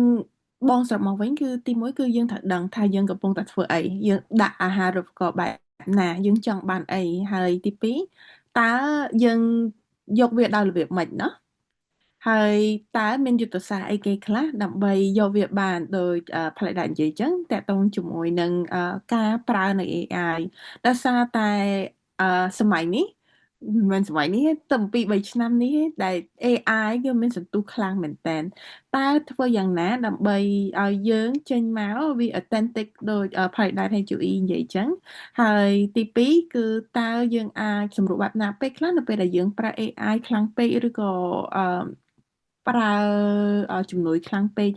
ធ្វើឲ្យយើងបាត់អ្វីទៅតែជាខ្លួនឯងអាហ្នឹងគឺសំខាន់មែនតើហើយទី2គឺតកតងជាមួយនឹងការរក mentor គឺសំខាន់មែនតើ mentor មិនមែនថាអូយើងសរសេរឲ្យ mentor អឺអឺអឺប្រាប់ហើយយើងត្រូវធ្វើតាមទាំងអស់ទេប៉ុន្តែយើងត្រូវយក advice ហ្នឹងយកមកគិតខ្លួនឯងដែរថាតើ advice ហ្នឹងគឺជាខ្លួនយើងដែរអត់ព្រោះពេលខ្លះ mentor ខ្លះដោយសារគាត់នៅ different background ឬក៏គាត់ have different experience អញ្ចឹង advice របស់គាត់ក៏ផ្សេងពីគ្នាដែរអ្វីដែលសំខាន់គឺនៅអំឡុងពេលសរសេរហ្នឹងតើអ្វីទៅជាខ្លួនយើងអាហ្នឹងសំខាន់មែនតើចាអញ្ចឹងគឹមស្រនអូនចាបងនិយាយទៅខ្ញុំចង់បន្ថែមបន្តិចតទៅជាមួយនឹង application ណាចំណុចខ្ញុំចង់លើកចាខ្ញុំចង់លើកវារៀងជាច្រើនដែរទីមួយគឺការប្រម៉ូទខ្លួនឯងយើងត្រូវចេះក្នុង application ហ្នឹងយើងធ្វើមិនយើងលក់ខ្លួនឯងមើលទៅឲ្យវាល្អមិនថាយើងអត់ល្អយើងខំទៅ fake គេប៉ុន្តែចង់និយាយថាយើងនិយាយអំពីចំណុចខ្លាំងរបស់យើងភាពខ្លាំងរបស់យើងទៅយើងយកអាហ្នឹងយកទៅនិយាយហើយដូចនិយាយចឹងយើងឲ្យ AI ជួយ refine ទៅឬក៏យើងអាច discuss ជាមួយនឹង mentor អីចឹងទៅដោយសារតែhonestly ហ្មងគឺការខ្ញុំដាក់អត់មាន mentor ទេខ្ញុំធ្វើខ្លួនឯងហើយខ្ញុំ refine ទៅជាមួយ AI របៀបថាខ្ញុំឲ្យ AI គាត់ go through application ខ្ញុំហើយឲ្យចែកថាតើបន្ទុកហ្នឹងមិនដែរអញ្ចឹងណាបងអញ្ចឹងទីមួយគឺតកតងជាមួយនឹងការប្រម៉ូទខ្លួនឯងដែលយើងភាគច្រើនយើងនិយាយអំពីចំណុចខ្លាំងរបស់យើងហ្នឹងឲ្យច្រើនទៅអឺទី2តកតងជាមួយនឹងយើងត្រូវនិយាយអំពីភាពខ្វះខាតនៃតម្រូវការរបស់បច្ចុប្បន្ននៃការងាររបស់យើងឧទាហរណ៍ថាយើងឃើញចំណុចខ្វះខាតនៅកន្លែងការងារយើងមានបញ្ហាអីគេអញ្ចឹងទៅបន្ទាប់មកវាលិតទៅកាន់ថាតើយើងចង់បានដំណោះស្រាយនឹងបែបណាអញ្ចឹងយើងផ្ដល់ជាកង្វះខាតជា problem បន្ទាប់មកយើងក៏ provide ជា solution ទៅឲ្យគេទៅហើយអាហ្នឹងជាចំណុចមានសំណួរខ្លះគឺគេសួរអញ្ចឹងហើយមួយទៀតគឺតាក់ទងជាមួយនឹងការដែលយើងត្រូវតើប្រម៉ូទអំពីថាតើ community service ណាខ្លះដែលយើងធ្លាប់បានចូលយើងធ្វើជា mentor volunteer ឬក៏ស្អីផ្សេងហ្នឹងគឺយើង list down មកព្រោះអីនៅការឲ្យអាហារូបករណ៍គឺគេចាប់អារម្មណ៍ច្រើនណាស់ជាមួយនឹងការដែលយើងvolunteer ឬក៏យើងធ្វើ community service អញ្ចឹងអាហ្នឹងគឺជាចំណុចដែលយើងត្រូវតែ include នៅក្នុង application របស់យើងដែរទីបន្តមកទៀតហ្នឹងគឺតកតងជាមួយនឹង challenge as a woman របៀបថាយើងក៏ត្រូវប្រាប់គេដែរថាអូ challenge របស់យើងហ្នឹងវាមិនមែនក្នុងនាមជាស្ត្រីនៅក្នុងវិស័យហ្នឹងអីពីមុនមកដោយសារតែប្រទេសយើងប្រទេសខ្មែរកាលពីកន្លងមកមិនចាំបាច់តែក្នុង woman ក្នុង STEM field ទេសូម្បីតែការរៀន higher education ដល់ថ្នាក់អនុបណ្ឌិតហ្នឹងក៏មានចំនួនមនុស្សស្រីតិចជាងមនុស្សប្រុសអីចឹងមកចាចំណុចអស់ហ្នឹងគឺជាគេដែលថាគេអានទៅគេវ៉ាវអំពីការ research របស់យើងហើយមួយទៀតគេនឹងសួរថាហេតុអីបានជាអ្នកឯងជ្រើសរើស UK មិនក៏មិនទៅកន្លែងផ្សេងទៀតអញ្ចឹងយើងក៏ត្រូវទៅសិក្សាថាតើហេតុអីបាន UK ដែរព្រោះអីពេលគេសួរសំណួរហ្នឹងមកយើងប្រកាសជាគេបើយើងអត់បានធ្វើការស្រាវជ្រាវថាចង់ទៅរៀន UK តែអត់ដឹងថាមិនបានចង់រៀន UK អញ្ចឹងអាសំណួរគេសួរថា why UK ហ្នឹងក៏យើងត្រូវតែ prepare ទុកមុនដែរបន្តមកទៀតគឺ future plan របស់យើងថាតែចប់យើងនឹងទៅធ្វើអីគេវិញអញ្ចឹងខ្ញុំសូមលើកឧទាហរណ៍ខ្លីៗតាក់ទងជាមួយ application របស់ខ្ញុំខ្ញុំរៀងអួតថាដោយសារខ្ញុំអាយុច្រើនហើយក៏ប៉ុតអាយុខ្ញុំគឺ deadline ឆ្នាំហ្នឹងគឺខ្ញុំលែងមានសិទ្ធិដាក់នៅក្នុងឆ្នាំក្រោយទៀតហើយអញ្ចឹងខ្ញុំ start នេះគឺវារៀង late ដែរដោយសារខ្ញុំនិយាយទៅគិតថានៅស្រុកមកខ្ញុំធ្វើការបានអីបានខ្ញុំអត់ចាំបាច់ទៅធ្វើអីទៀតចឹងតែដល់ពេលសុកទៅក៏នឹកឃើញចង់រៀនរៀនថ្នាក់អនុបណ្ឌិតទៅអញ្ចឹងខ្ញុំក៏ចាប់ផ្ដើមនិយាយប្រាប់ថាខ្ញុំមានបទពិសោធន៍ការងារធ្វើអញ្ចេះធ្វើ sister of code ចេះទៅហើយ10ឆ្នាំមុនអត់សូវមានមនុស្សស្រីរៀនទេហើយជំនាញ cyber ហ្នឹងក៏ជាជំនាញ male dominant ដែរខ្ញុំចង់ឲ្យគេមើលឃើញថាស្ត្រីហ្នឹងក៏អាចធ្វើក្នុងជំនាញអីអញ្ចឹងណាចាអាចចំណុចអស់ហ្នឹងដែលវាធ្វើឲ្យយើងហ្នឹង stand out អញ្ចឹងយើងត្រូវចាំថាត្រូវរកភាពខ្លាំងខ្លួនឯងរកភាពខ្វះខាតដែលបច្ចុប្បន្នយើងកំពុងជួបប្រទះនៅកន្លែងការងារក៏ដូចប្រទេសជាតិយើងកំពុងជួបប្រទះហើយយើងផ្ដល់ជាដំណោះស្រាយបន្ទាប់មកយើងអួតគេថាយើងធ្លាប់មាន volunteer ឬក៏ community service ណាខ្លះយើងបានចូលរួមបន្តមកទៀតតាក់ទងជាមួយនឹងហេតុអីបានជាជ្រើសរើស UK ឬក៏យើងចង់ដាក់ហេតុក៏អូស្ត្រាលីអីចឹងទៅហេតុអីបានអូស្ត្រាលីហេតុអីបាន UK ហេតុអីបាន New Zealand បន្តមកយើងឲ្យតាក់ទងជាមួយនឹង future plan របស់យើងហ្នឹងហើយបងខ្ញុំមានប៉ុណ្ណឹង អរគុណច្រើនមែនតើអូនឥឡូវនេះកំពុងតែមានអ្នកស្ដាប់ពីរអ្នកដែលកំពុងតែញញ៉ៃដល់អរគុណច្រើនមែនតើតកតងជាមួយនឹងការបកស្រាយតកតងជាមួយនឹងរបៀប apply ណាក៏បងក៏ចង់មានចំណុចមួយចំនួនដែលចង់ចែករំលែកទៅខាងបងប្អូនដែរតកតងជាមួយនឹងតើយើងត្រូវធ្វើម៉េចដើម្បីដឹងថាខ្លួនឯងកំពុងតែចង់បានអីដែរអញ្ចឹងណាសូមចាំបងផ្លែ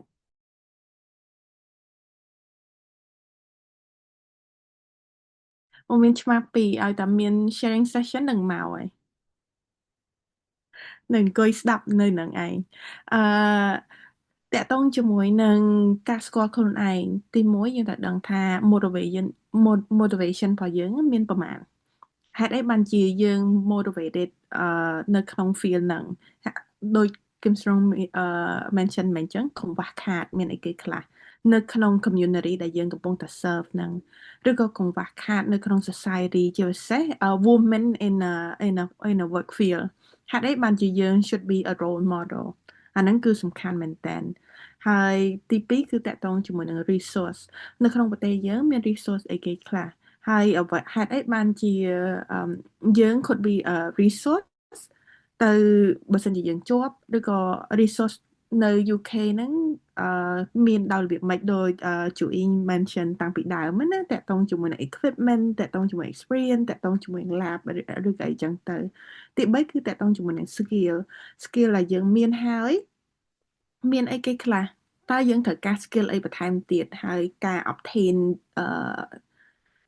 education and knowledge ពី UK ហ្នឹង would be something that fulfill the gap ដល់របៀបមិនហើយវា make impact ទៅ society ដែលយើងកំពុងតែ serve ឬក៏ inspire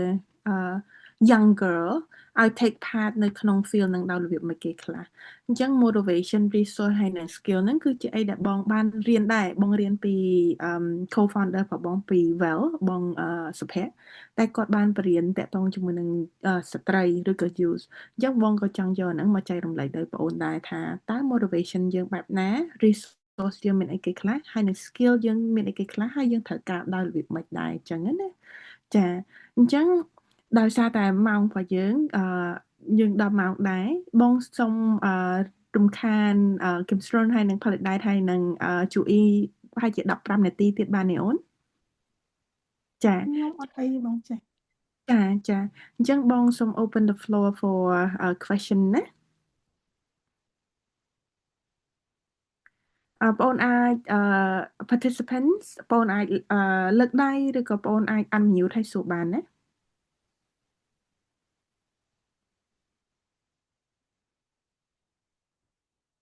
មាននារីក្លាហានទេ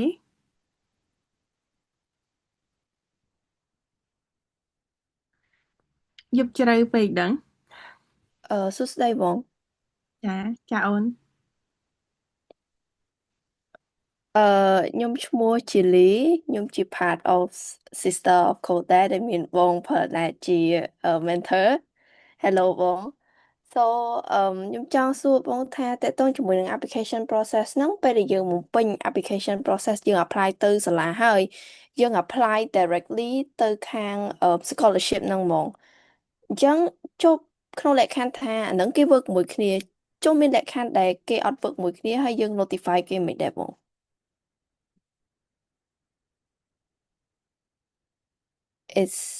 I hope my question makes sense ផលិតដែរអូនមានសំណួរអូនមានចម្លើយតើតើជាមួយអានឹងខ្ញុំដូច teacher គាត់បាននិយាយទៅមើលតើតើជាមួយនឹង description នៃ scholarship វិញអញ្ចឹងណា because it cannot be fixed មិនមានដូចឆ្នាំបងអញ្ចឹងគឺសាលានិង scholarship គាត់ work មួយគ្នាប៉ុន្តែដល់ពេលឆ្នាំក្រោយផ្សេងវា work separately សាលាផ្សេងអារកផ្សេងដូចឆ្នាំហ្នឹងអញ្ចឹងវា change ទៅតាមជាក់ស្ដែងទៅអញ្ចឹងមកគាត់ថាយើងអាចទៅ read នៅក្នុងហ្នឹងគឺគេនឹងនិយាយអំពី how to apply for this scholarship អញ្ចឹងអានេះជាអីដែលបង understand អំពី application ពីមួយឆ្នាំទៅមួយឆ្នាំទៅមួយឆ្នាំអញ្ចឹងណាអូនអញ្ចឹង that's how you know based on the description ពី scholarship មកវិញ do answer to your question ឬក៏ teacher and បងជួយមានអីចង់ថែមអត់បង ដោយ អូខេ Go ahead. បងទៅមុនចា អត់អីអូន ចាពីខាងខ្ញុំទៅខ្ញុំមានបន្តិចដែរទេដោយសារតែកាលពីឆ្នាំមុនខ្ញុំបានចូលឆែកមើល scholarship ទៅ Manchester បន្តិចដែរក្នុងករណី Manchester រៀងអាចនិយាយថារៀងបាក់ជាង apply មក Warwick បន្តិចព្រោះ Warwick បានន័យថា link ដែលគេដាក់ឲ្យយើងដាក់អាហារូបករណ៍ហ្នឹងគឺវានៅបន្តគ្នាតែម្ដងយើង apply មួយហើយវាតទៅមួយទៀតតែម្ដងប៉ុន្តែករណី Manchester កាលហ្នឹងរៀងលំបាកដោយសារតែមែនតើគេឲ្យយើង email ទៅសាលាមុនអញ្ចឹងណាដើម្បីមើលថាតើយើងរើស course អីគេហើយយើងសរសេរក្នុងការ convince គេដើម្បីបាន scholarship ហ្នឹងរបៀបម៉េចហើយទើបយើង apply ទៅតាមក្រោយទៀតតទៅទៅនឹង scholarship អញ្ចឹងណាអញ្ចឹងកន្លែងហ្នឹងគេដូចជាអត់ provide link គេអត់ provide link ឲ្យយើងហ្មងទេថាយើងត្រូវ apply scholarship ហ្នឹងរបៀបម៉េចប៉ុន្តែឲ្យយើងហ្នឹងតាក់ទងទៅនឹងសាលាតាក់ទងទៅខាងសាលាវិញអញ្ចឹងហ៎បងអញ្ចឹងហ្នឹងហើយ it's depend ដែរអញ្ចឹងកន្លែងហ្នឹងត្រឡប់ទៅចម្លើយរបស់ holiday មិញគឺយើងត្រូវអានឲ្យលម្អិតតាក់ទងទៅនឹង requirement របស់ scholarship នីមួយៗព្រោះសាលានីមួយៗមានរបៀបដែលគេ process អាហារូបករណ៍ហ្នឹងខុសៗពីគ្នាដែរអញ្ចឹងហ៎បងចាអញ្ចឹងពីខ្ញុំទៅមានប៉ុណ្ណឹងបង អរគុណច្រើនមែនតើផលិតដែរហើយនឹងជួយអញ្ចឹងប្រហែលជាបងតិចទៀតបងអាចនឹងមានsharing session ពីសាលាខ្លះដើម្បីបកឲ្យគាត់ជួយបកស្រាយដូចគ្នាអញ្ចឹងអ្វីដែលសំខាន់គឺយើងលើពីគាត់វិញដែរហើយមួយទៀតគឺ due diligence ហ្នឹងបានន័យថាម៉េចបានន័យថាយើងស្រាវជ្រាវថាតើសាលាត្រូវការអីthrough link ដែល provided នៅក្នុង Zoom ហ្នឹងយើងទៅមើលសិនថា eligibility ហ្នឹងវាម៉េចហើយ deadline ហ្នឹងថ្ងៃណាខ្លះហើយយើង apply ដោយរបៀបម៉េចហើយទី2គឺតាក់ទងជាមួយនឹងតើមានអ្នកណាគេខ្លះដែលអាចជួយយើងបានអញ្ចឹងណាអូនអញ្ចឹងបើសិនជាអូនត្រូវការជំនួយតាក់ទងជាមួយនឹង apply university ឬក៏ត្រូវការបងជួយមើល essay ខ្ញុំបន្តិចអីចឹងបងអាច offer នឹងបានប៉ុន្តែ give me time ដូចអ្នកខ្លះអីមក on the day off ចឹងបងទៅអត់រួចទេដោយសារតែ time different ឬក៏អីចឹងទៅណាបងឮថាមានសំណួរទៀតទេសូម unmute ខ្លួនឯងហើយសួរហ្មងអូន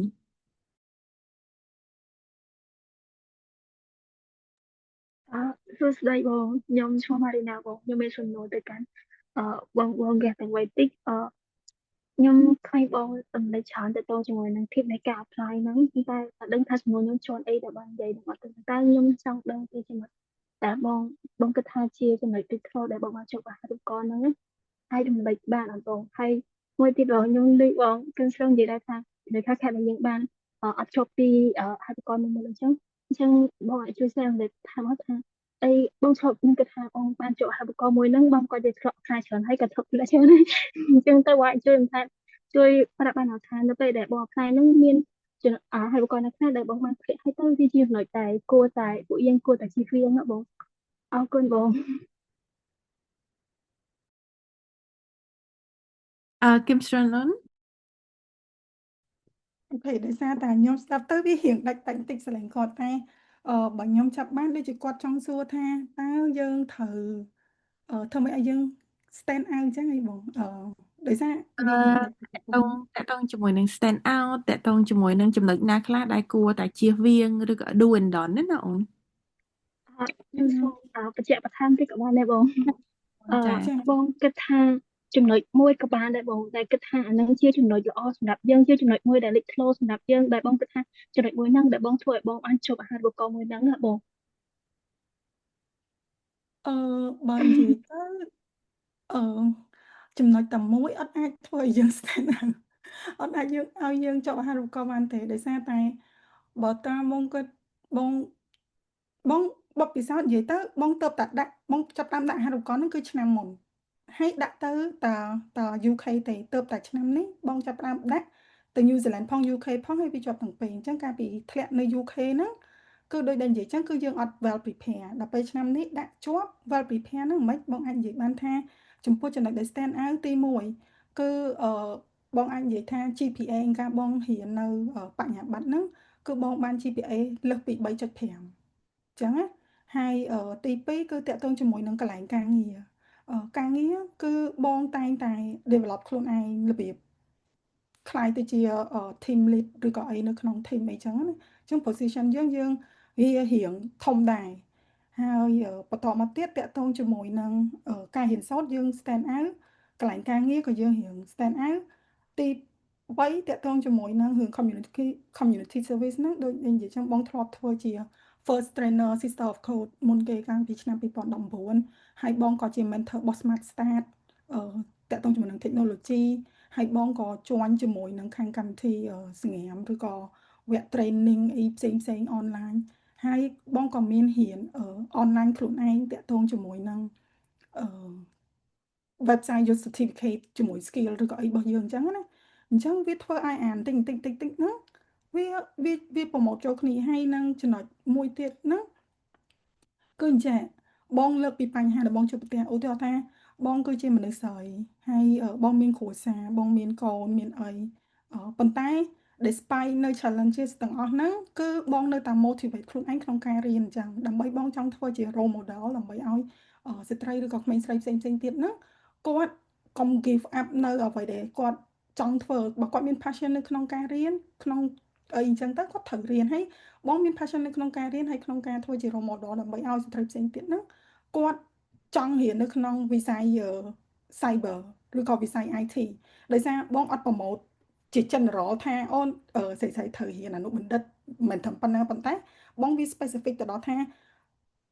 topic បងគឺតកតងជាមួយនឹងខាង IT ហ្មងរបៀបថាស្ត្រីនៅក្នុងវិស័យ IT ដោយសារ IT យើងគិតថាវាជា male dominant អីចឹងទៅអញ្ចឹងចំណុចហ្នឹងគឺជាចំណុចខ្លាំងដែលថាគេមើលមកគេថាត្រូវហីបើយើងកលេចមើលសពថ្ងៃគឺ IT គឺភាគច្រើនប្រុសៗរៀនច្រើនហើយកាលពីបងលើកថាកាលពី10ឆ្នាំមុននៅពេលដែលបងចាប់ផ្ដើមរៀន IT ហ្នឹងគឺសឹងថាអត់មានមនុស្សស្រីទេរៀនតែបងជំនះវាអីចឹងទៅហើយបន្តមកទៀតនៅក្នុង10ឆ្នាំក្រោយនេះយើងគិតថា IT ឥឡូវខាង coding ស្រីៗរៀនច្រើនហើយប៉ុន្តែតកតងមួយ cyber វិញដូច IT coding កាលពី10ឆ្នាំមុនអញ្ចឹងអត់មានណាគេសូវរៀន cyber ទេស្រីៗអញ្ចឹងបងចង់ធ្វើជាអ្នកដែលជួយ advocate អាហ្នឹងអញ្ចឹងអាចចំណុចអស់ហ្នឹងដែលជួយឲ្យapplication ហ្នឹងវា stand out ហើយបងអាចលើកតកតងជាមួយនឹងបញ្ហាគឺវាកើតមានមែនដូច cyber អញ្ចឹងតកតងជាមួយនឹងគេដោះ website គេ hack system តកតងធ្វើឲ្យបាត់លុយបាត់កាក់ចំពោះ system អីចឹងទៅមាន fraud មានអីចឹងទៅ phishing អីផ្សេងអញ្ចឹងអាហ្នឹងគឺជាចំណុចដែលអីគេដែលមិនថាប្រទេសយើងឬក៏ប្រទេសណាគឺគេត្រូវការជំនាញមួយហ្នឹងដើម្បីជួយឲ្យមនុស្សម្នាទាំងអស់គ្នាហ្នឹងគាត់មានសុវត្ថិភាពតាក់ទងជាមួយនឹងsafety online ហ្នឹងអញ្ចឹងណាអញ្ចឹងយើងលើកចំណុចអស់ហ្នឹងដើម្បីជួយឲ្យខ្លួនយើងហ្នឹងវា stand out អញ្ចឹងសួរថាយើងស្រឡាញ់អីគេបើដូចបងស្រឡាញ់វិស័យ IT អញ្ចឹងបងរកតែចំណុចណាដើម្បីជួយ improve នៅក្នុងវិស័យ IT អញ្ចឹងយើងអាចព្យាយាមគិតព្រោះអីដោយសារតែនៅក្នុង Sterling នេះគេមានតាក់ទងជាមួយនឹងខាងចិត្តវិទ្យា AI robot មានតាក់ទងជាមួយនឹងអីគេ autism អីទៀតអញ្ចឹងចំពោះអ្នកដែលគាត់ស្រឡាញ់ autism ឬក៏ចិត្តវិទ្យាអីអញ្ចឹងគឺគាត់អាច focus នៅលើ field មួយហ្នឹងហើយធ្វើមួយហ្នឹងទៅមិនមែនថាយើងត្រូវមក switch ចូល IT ដូចបងឬក៏អីទេដូចស្រួលអីអញ្ចឹងគាត់ខាងគីមីអញ្ចឹងយើងមកជំនាញគីមីតើមានអីគេដើម្បីជួយស្រុកខ្មែរយើងឥឡូវយើង boom តាក់ទងជាមួយនឹងការត្រូវផលិតផលខ្លួនឯងអីចឹងទៅអញ្ចឹងយើងឃើញគឺជាឱកាសឲ្យចំណុចណាខ្វះខាតឲ្យយើងដាក់អាហ្នឹងមកដើម្បីឲ្យបានឲ្យវា more practical កុំគ្រាន់តែសម័យរបៀបថាពេលខ្លះយើងឲ្យជាការសម័យរបស់យើងប៉ុន្តែវាអត់អាច practical ក៏គេអត់អាច offer ដែរព្រោះគេដឹងថាវាមិនអាចជោគជ័យទេទោះបីយើង propose អា solution មួយហ្នឹងប៉ុន្តែវាអត់ practical ប៉ុណ្ណឹងអញ្ចឹងគេមិនឲ្យយើងអញ្ចឹងយើងត្រូវ propose អាដំណោះស្រាយបែបណាប៉ុន្តែឲ្យវា practical ចំពោះthe next future ដែរអញ្ចឹងនិយាយចឹងហ្នឹងហើយអរគុណអរគុណច្រើនមែនតើគឹមសុនអញ្ចឹងបងគ្រាន់តែចង់បន្ថែមបន្តិចទៀតទេថា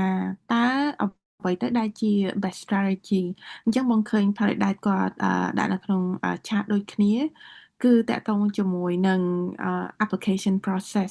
អ្វីដែលសំខាន់គឺយើងធ្វើ due diligence research ឲ្យច្បាស់សិនថាតើ Greenfield ហើយនិង Starlink ហ្នឹងគឺគាត់ specialize នៅខាងអីគេហើយ field ឬក៏ major ដែលគាត់ offer ហ្នឹងមានអីគេខ្លះហើយតើយើង can insert ourselves our experience our background and our passion and goal ហ្នឹង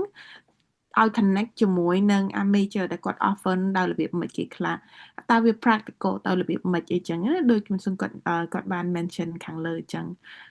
ផារីដែរហើយនឹង Chewy អូនមានអីបន្ថែមទេអូនអូខេសម្រាប់ application របស់ខ្ញុំឆ្លើយទៅ Marina អញ្ចឹងនៅពេលដែលបង answer the question ហ្នឹងគឺអញនិយាយបានថាបងព្យាយាម highlight ពី background របស់យើងហើយនឹង commitment ដែលយើង really want to get it មែនតើអញ្ចឹងណាដូចឧទាហរណ៍ថាអញ្ចឹងបងអាច start បានថាដោយសារតែបងមកពីខេត្តហើយបងគឺជា the first បានថាជាកូនស្រីដំបូងនៅក្នុងគ្រួសារដែលទទួលបាន bachelor degree អញ្ចឹងហើយបងអត់ចង់ stop ត្រឹមនឹងឯង I keep want to go ទៅមុខទៀតអីចឹងទៅហើយមួយទៀតដែរគឺយើងក៏ research អំពី situation នៃអីដែលយើងដាក់ទៅដែរដូច teacher បាននិយាយចឹងដូចឧទាហរណ៍ថានៅក្នុងកំឡុងពេលដែលខ្ញុំដាក់ហ្នឹងក៏ខ្ញុំ include ជាមួយ research ថាអូខេដោយសារតែ research ហ្នឹងនិយាយថាមានតែ only 10% of girl in Cambodia ដែលរៀន technology អញ្ចឹងហើយបានជាខ្ញុំចង់ខ្លាចទៅជាមនុស្សម្នាក់ដើម្បីmake ចំនួនហ្នឹងឲ្យវាកាន់តែធំឡើងហើយអ្វីដែលពិសេសហ្នឹងគឺចង់ change នៅmindset របស់ people ដែលគិតថា STEM ឬក៏ technology ហ្នឹង is a male dominated field អញ្ចឹងបកត្រឡប់មកវិញគឺខ្ញុំនិយាយអំពី background របស់ខ្លួនឯងបើសិនជា to be honest it's a bit រៀងចូលអារម្មណ៍ចូលតួបន្តិចណា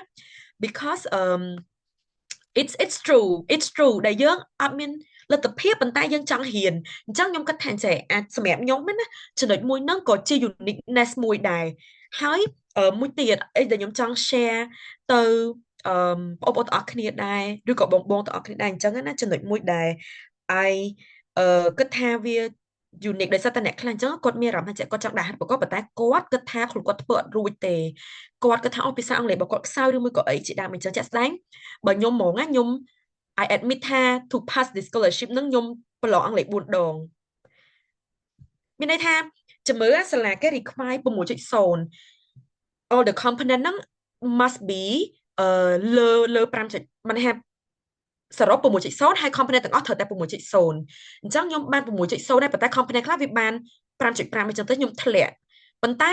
because the commitment that I really want to study នឹងគឺខាងសាលាគេជួយយើងថាអូខេឥឡូវគេឲ្យឱកាសយើងម្ដងហើយម្ដងទៀតអញ្ចឹងកន្លែងហ្នឹងជាអីដែល highlight ថាពេលខ្លះយើងit's about your commitment ទេ about ថាតើយើងចង់បានវាកម្រិតណាឬថាតើយើង put effort ទៅលើវាកម្រិតណាអញ្ចឹងអានេះបើសិនជាបងឆ្លើយទៅ Marina បើបងឆ្លើយដាក់ឲ្យវានៅក្នុង application ដែលវា stand out ហ្នឹងគឺបងនិយាយអំពីពី previously ហ្នឹងយើងចង់ឃើញខ្លួនឯងបែបណាហើយយើងចង់ធ្វើបែបមួយទៀតទៅមុខទៀតហើយ it's really who you are ថាវាជាយើងពិតមែនណាមានថាមិនយើងគ្រាន់តែសរសេរក្នុង application ថាខ្ញុំចង់ជួយដល់ក្មេងស្រីផ្សេងទៀតខ្ញុំរៀនចប់ខ្ញុំចង់ជួយសហគមន៍របស់ខ្ញុំឯង it's not just about writing ប៉ុន្តែ it's about who you are ត្រង់កន្លែងហ្នឹង I just want to និយាយទៅកាន់ teacher Kim Song ថា she really deserve it because she's not just won the scholarship but she really make the big impact អញ្ចឹងដូចគ្នាបើសិនជាខ្ញុំត្រឡប់មកវិញមកខ្លួនឯងវិញក៏ because I really mean it ណាបងអាហ្នឹងវា authentic កន្លែងហ្នឹងរបៀបថា it's not just about you write it application វាល្អប៉ុន្តែ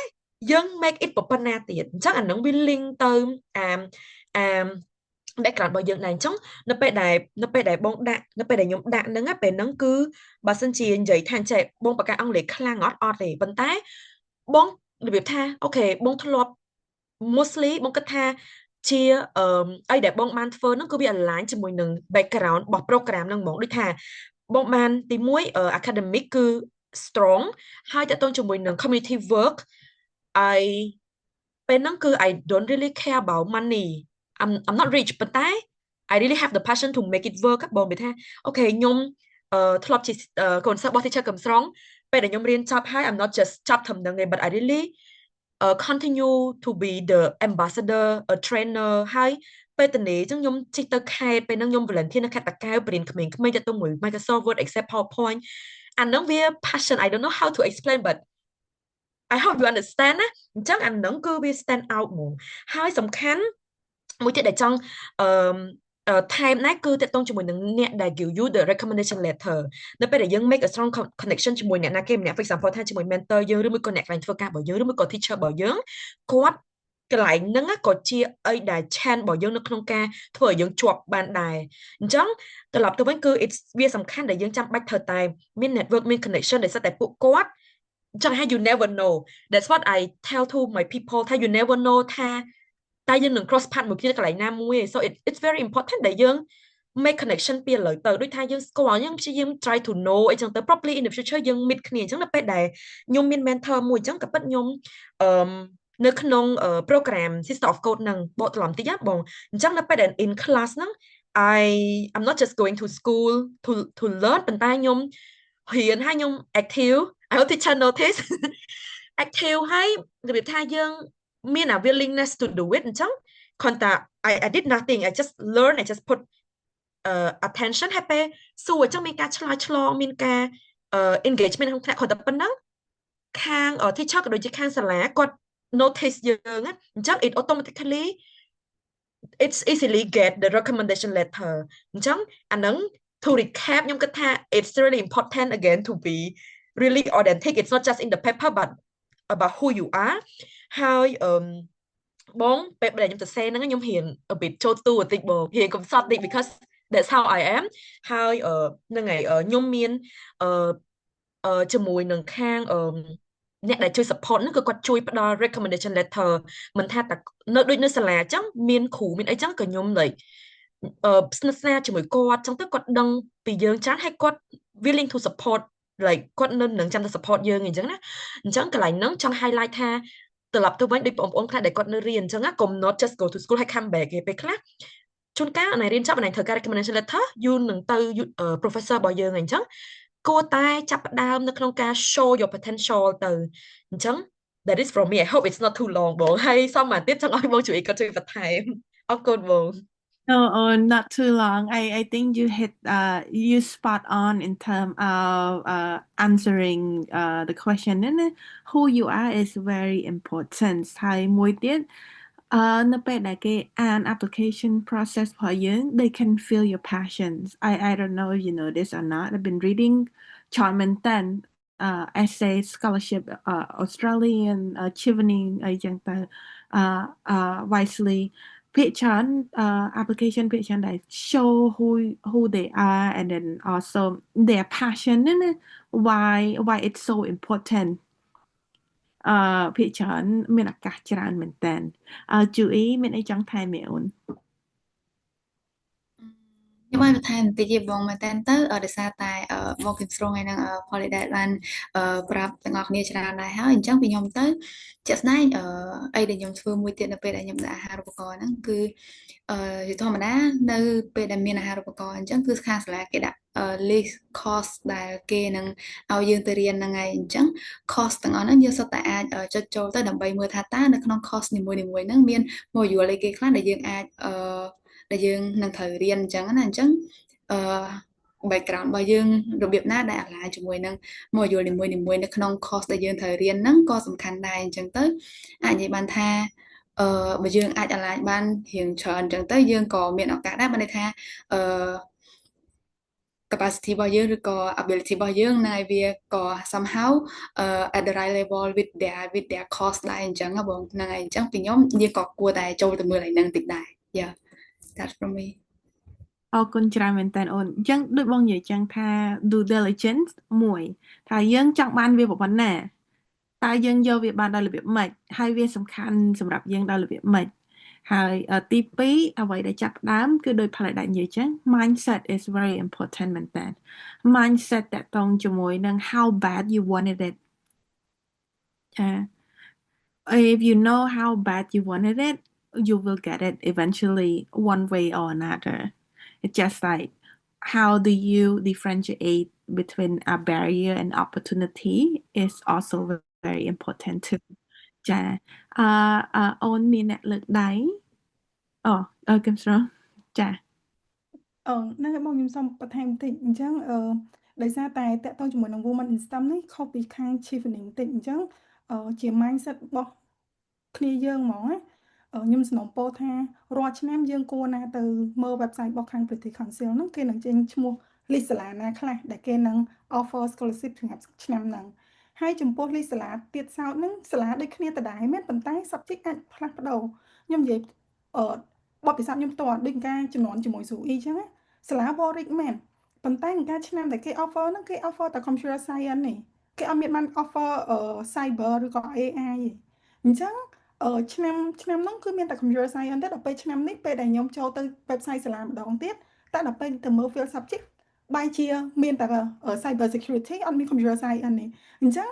បងប្អូនតិចច្រឡំថាយក application ចាស់ទៅ reapply គាត់ថាអូ subject ដដែលអីអាហ្នឹងគឺអត់ work ហ្មងហើយសាលាគឺខុសគ្នារហូតទៅតាម subject ឯងអញ្ចឹងយើងជា mindset ហ្មងពេលដែលសាលាពេលដែលអាហារូបករណ៍ចាប់ផ្ដើម announce ភ្លាមយើងត្រូវចូលទៅមើលថា subject ណាខ្លះឈ្មោះសាលាណាខ្លះហើយរៀបចំធ្វើហ្មងយើងអាចធ្វើទុកជាមុនតាក់ទងជាមួយនឹង comment question អំពីខ្លួនយើងឬក៏ motivation របស់យើងអីអញ្ចឹងទៅប៉ុន្តែpersonal statement គេនឹងសួរថាហេតុអីបានយើងចង់រៀន subject មួយហ្នឹងព្រោះឆ្នាំនេះគេ offer computer science តែឆ្នាំក្រោយគេដក subject ហ្នឹងបាត់ដល់ពេលអញ្ចឹងយើងមិនអញ្ចឹងគ្រាន់តែជា mindset ហ្មងថា subject វានឹងផ្លាស់ប្ដូរឈ្មោះសាលាក៏វាផ្លាស់ប្ដូរពីមួយឆ្នាំទៅមួយឆ្នាំដែរខុសពី Chevening ដែលគេអត់ផ្លាស់ប្ដូរអីទេអាហារូបករណ៍គេគឺគេឲ្យហើយយើងទៅរៀនសាលាណាសាលាហ្នឹងទៅហ្នឹងស៊ីសងលើយើងជ្រើសរើសអញ្ចឹងជា mindset គ្រាន់តែចង់បញ្ជាក់អញ្ចឹងហើយចំពោះ cohort ចំពោះអាហារូបករណ៍ Women in STEM នេះគឺយើងរ៉ាន់ត្រឹមតែឆ្នាំ2028ទេដោយសារតែ2028ហើយខាង ACDO ខាងចក្រភពអង់គ្លេសគេនឹងធ្វើការគិតថាតើគេអាចនឹង keep offering ទៀតឬក៏អត់ដោយសារតែខ្ញុំធ្លាប់បាន join meeting ជាមួយនឹងខាងលោកជំទាវដែលគាត់ជាអ្នកកាន់ Asian Regional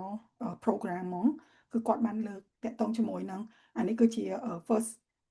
pivot របស់គាត់ testing ជាមួយនឹងខាង Asian UK តាក់ទងមួយនឹង relationship ហ្នឹងអញ្ចឹងគេ launch តាក់ទងមួយ program ហ្នឹងរយៈពេល4ឆ្នាំអញ្ចឹងគេនឹងមើលទៅហើយបើសិនបន្ទាប់ពីហ្នឹងទៀតគេនឹង decide ថា whether គេ continue ឬក៏អីទៀតអានោះតាមហ្នឹងអញ្ចឹងគាត់និយាយថា deadline ចុងក្រោយគឺ2028អរគុណអរគុណចាងគឹមស្រងមានសំណួរអីផ្សេងទៀតទេអូន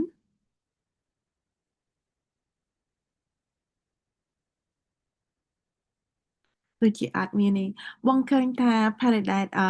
offer to share essay ពេលខ្លះ sharing essay is good ប៉ុន្តែ at the same time នៅពេលដែលយើងឃើញ essay អ្នកជាប់ហើយយើងមក compare ខ្លួនឯងចាប់ផ្ដើមភ័យហើយ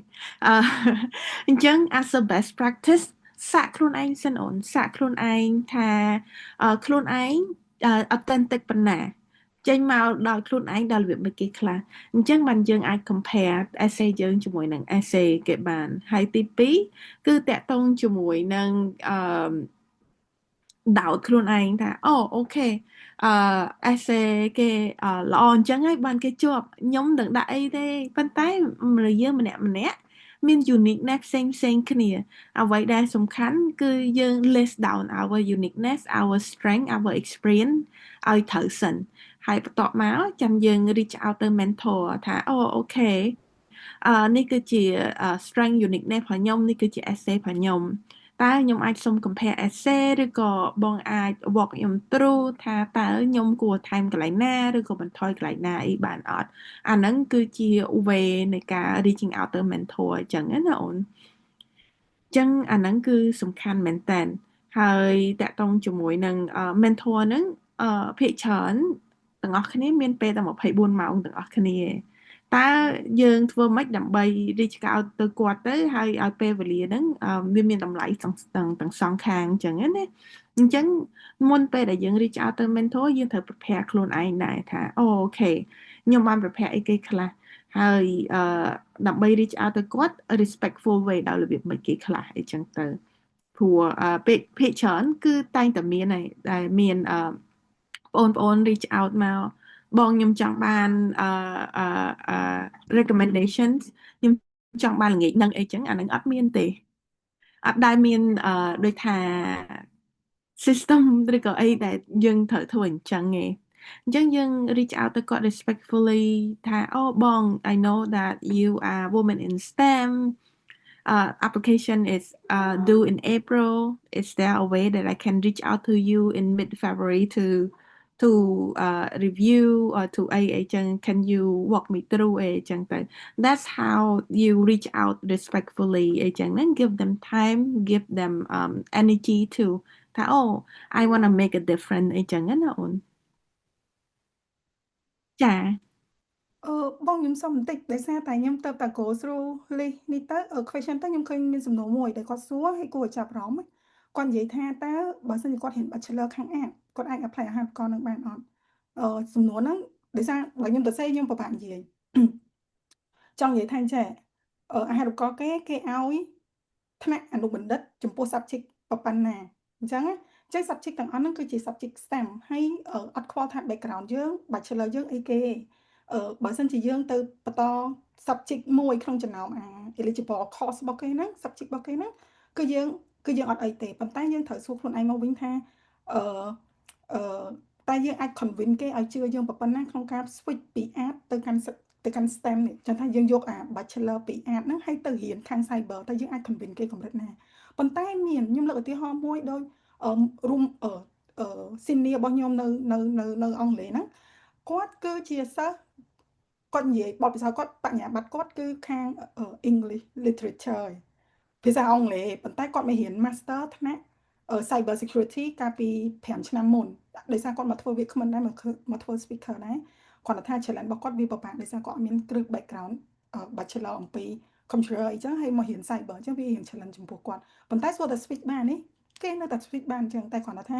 ជាមួយអាហារូបករណ៍ប្រហែលជាគេរៀងដាក់បន្ទុកលើយើងបន្តិចដោយសារតែគេខ្លាចថាយើងអត់មាន background ហ្នឹងហើយយើងមករៀនវាអាចពិបាក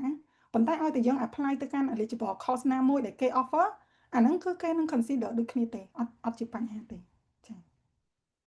អរគុណច្រើនមែនតើអូនអញ្ចឹងបងក៏សូមបន្ថែមទៀតដែរជារៀងរាល់ឆ្នាំ chevening ដូចគ្នាអូស្ត្រាលីដូចគ្នា scholarship ណាដែលភាគច្រើនថាអូខ្ញុំចង់រៀននេះប៉ុន្តែ bachelor របស់ខ្ញុំនៅកន្លែងនេះប៉ុន្តែបទពិសោធន៍របស់ខ្ញុំ Harvard master ដែលខ្ញុំចង់ apply អាហ្នឹងគឺវាអាច convince ដូចគ្នាព្រោះថាបើសិនជាយើងអត់ហ្នឹងវាត្រឡប់មកផលិតដែលនិយាយវិញហើយថាតើយើងស្គាល់ខ្លួនឯងដល់របៀបមិនគេខ្លះ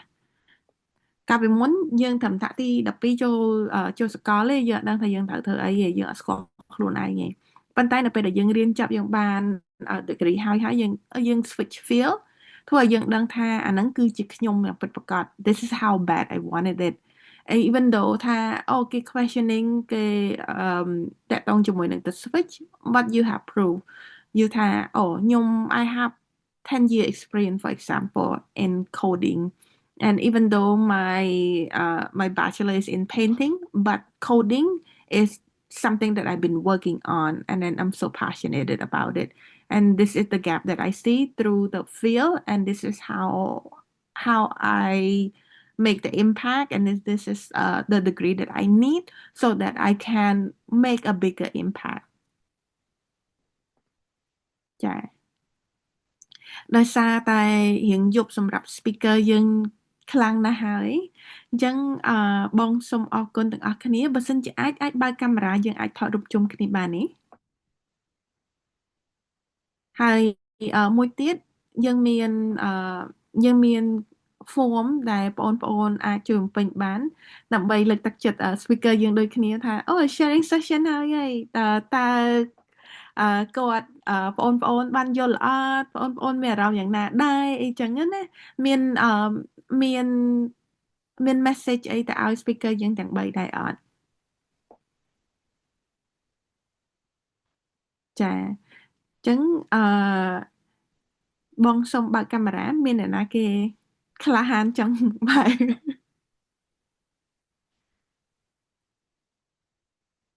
អូខេដូចជាអត់ទាន់មានអ្នកណាគេក្លាហានទេអញ្ចឹងយើងតែ3នាក់ក៏បានដែរចា Ollie can you help with the camera on let's see បងYes, Bon. So it's time for group photo. Yes. Okay, bong. Thank you. Okay. I think we have a one page on, so you can Okay. open your camera and then I will take 3 photos. Yes. I think I But right asked now, yes. on the camera already. Okay. Okay. ស្នងបងឲ្យបើកកាមេរ៉ាព្រោះអីបើមិនចឹងទេចេញឈ្មោះខ្ញុំគីមស្រងគ្រប់កន្លែង So not everyone has the same name. And I saw like in the chat, one participant asked and then the same name reply. Okay, I'm gonna take one photo. Are you ready? Okay. Okay, let's wait for Let's wait for a bit. yes one. Okay, I think ready. One, two, three. You can smile. Okay. Can I change to another view to speaker and then 1, 2, 3, all speakers smile and yes, 1, 2, 3. Okay. Can I take another one? You can do something and gesture and everything. Yes. That's Come here. cute. Troublemaker. Yes, fun. That's so nice. Okay, 1, 2, 3. Okay. Thank you, everyone. Thank you. I have a But troublemaker too. That running around, flopping in and out. Thank you so much អរគុណផលដែល Kim Strong and chú ý ខ្លាំងមែនតើដែលជា guest speaker យើងថ្ងៃនេះបង hoping that before the deadline maybe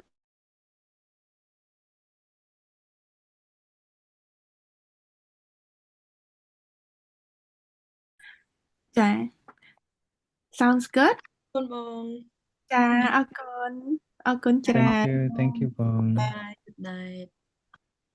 Good Good night night good and morning Bong. បង Good morning. Have a great Good day, morning ពី Bong. បងទៅបងម៉ោង 6 ហើយមុនហ្នឹងម៉ោង 4 ជាងឡើយ ខ្ញុំម៉ោង 2 good afternoon So good night from Cambodia បង Yeah Night from Japan បង ផលដែលនៅ Japan ចាបង នៅម៉ោងម៉ានឯអូន ម៉ោង11 កន្លះហើយបងលើសខ្មែរ 2 ម៉ោងបង Oh okay Okay bye bye បង and everyone ចា bye bye Bye Thank bye you Bye bye.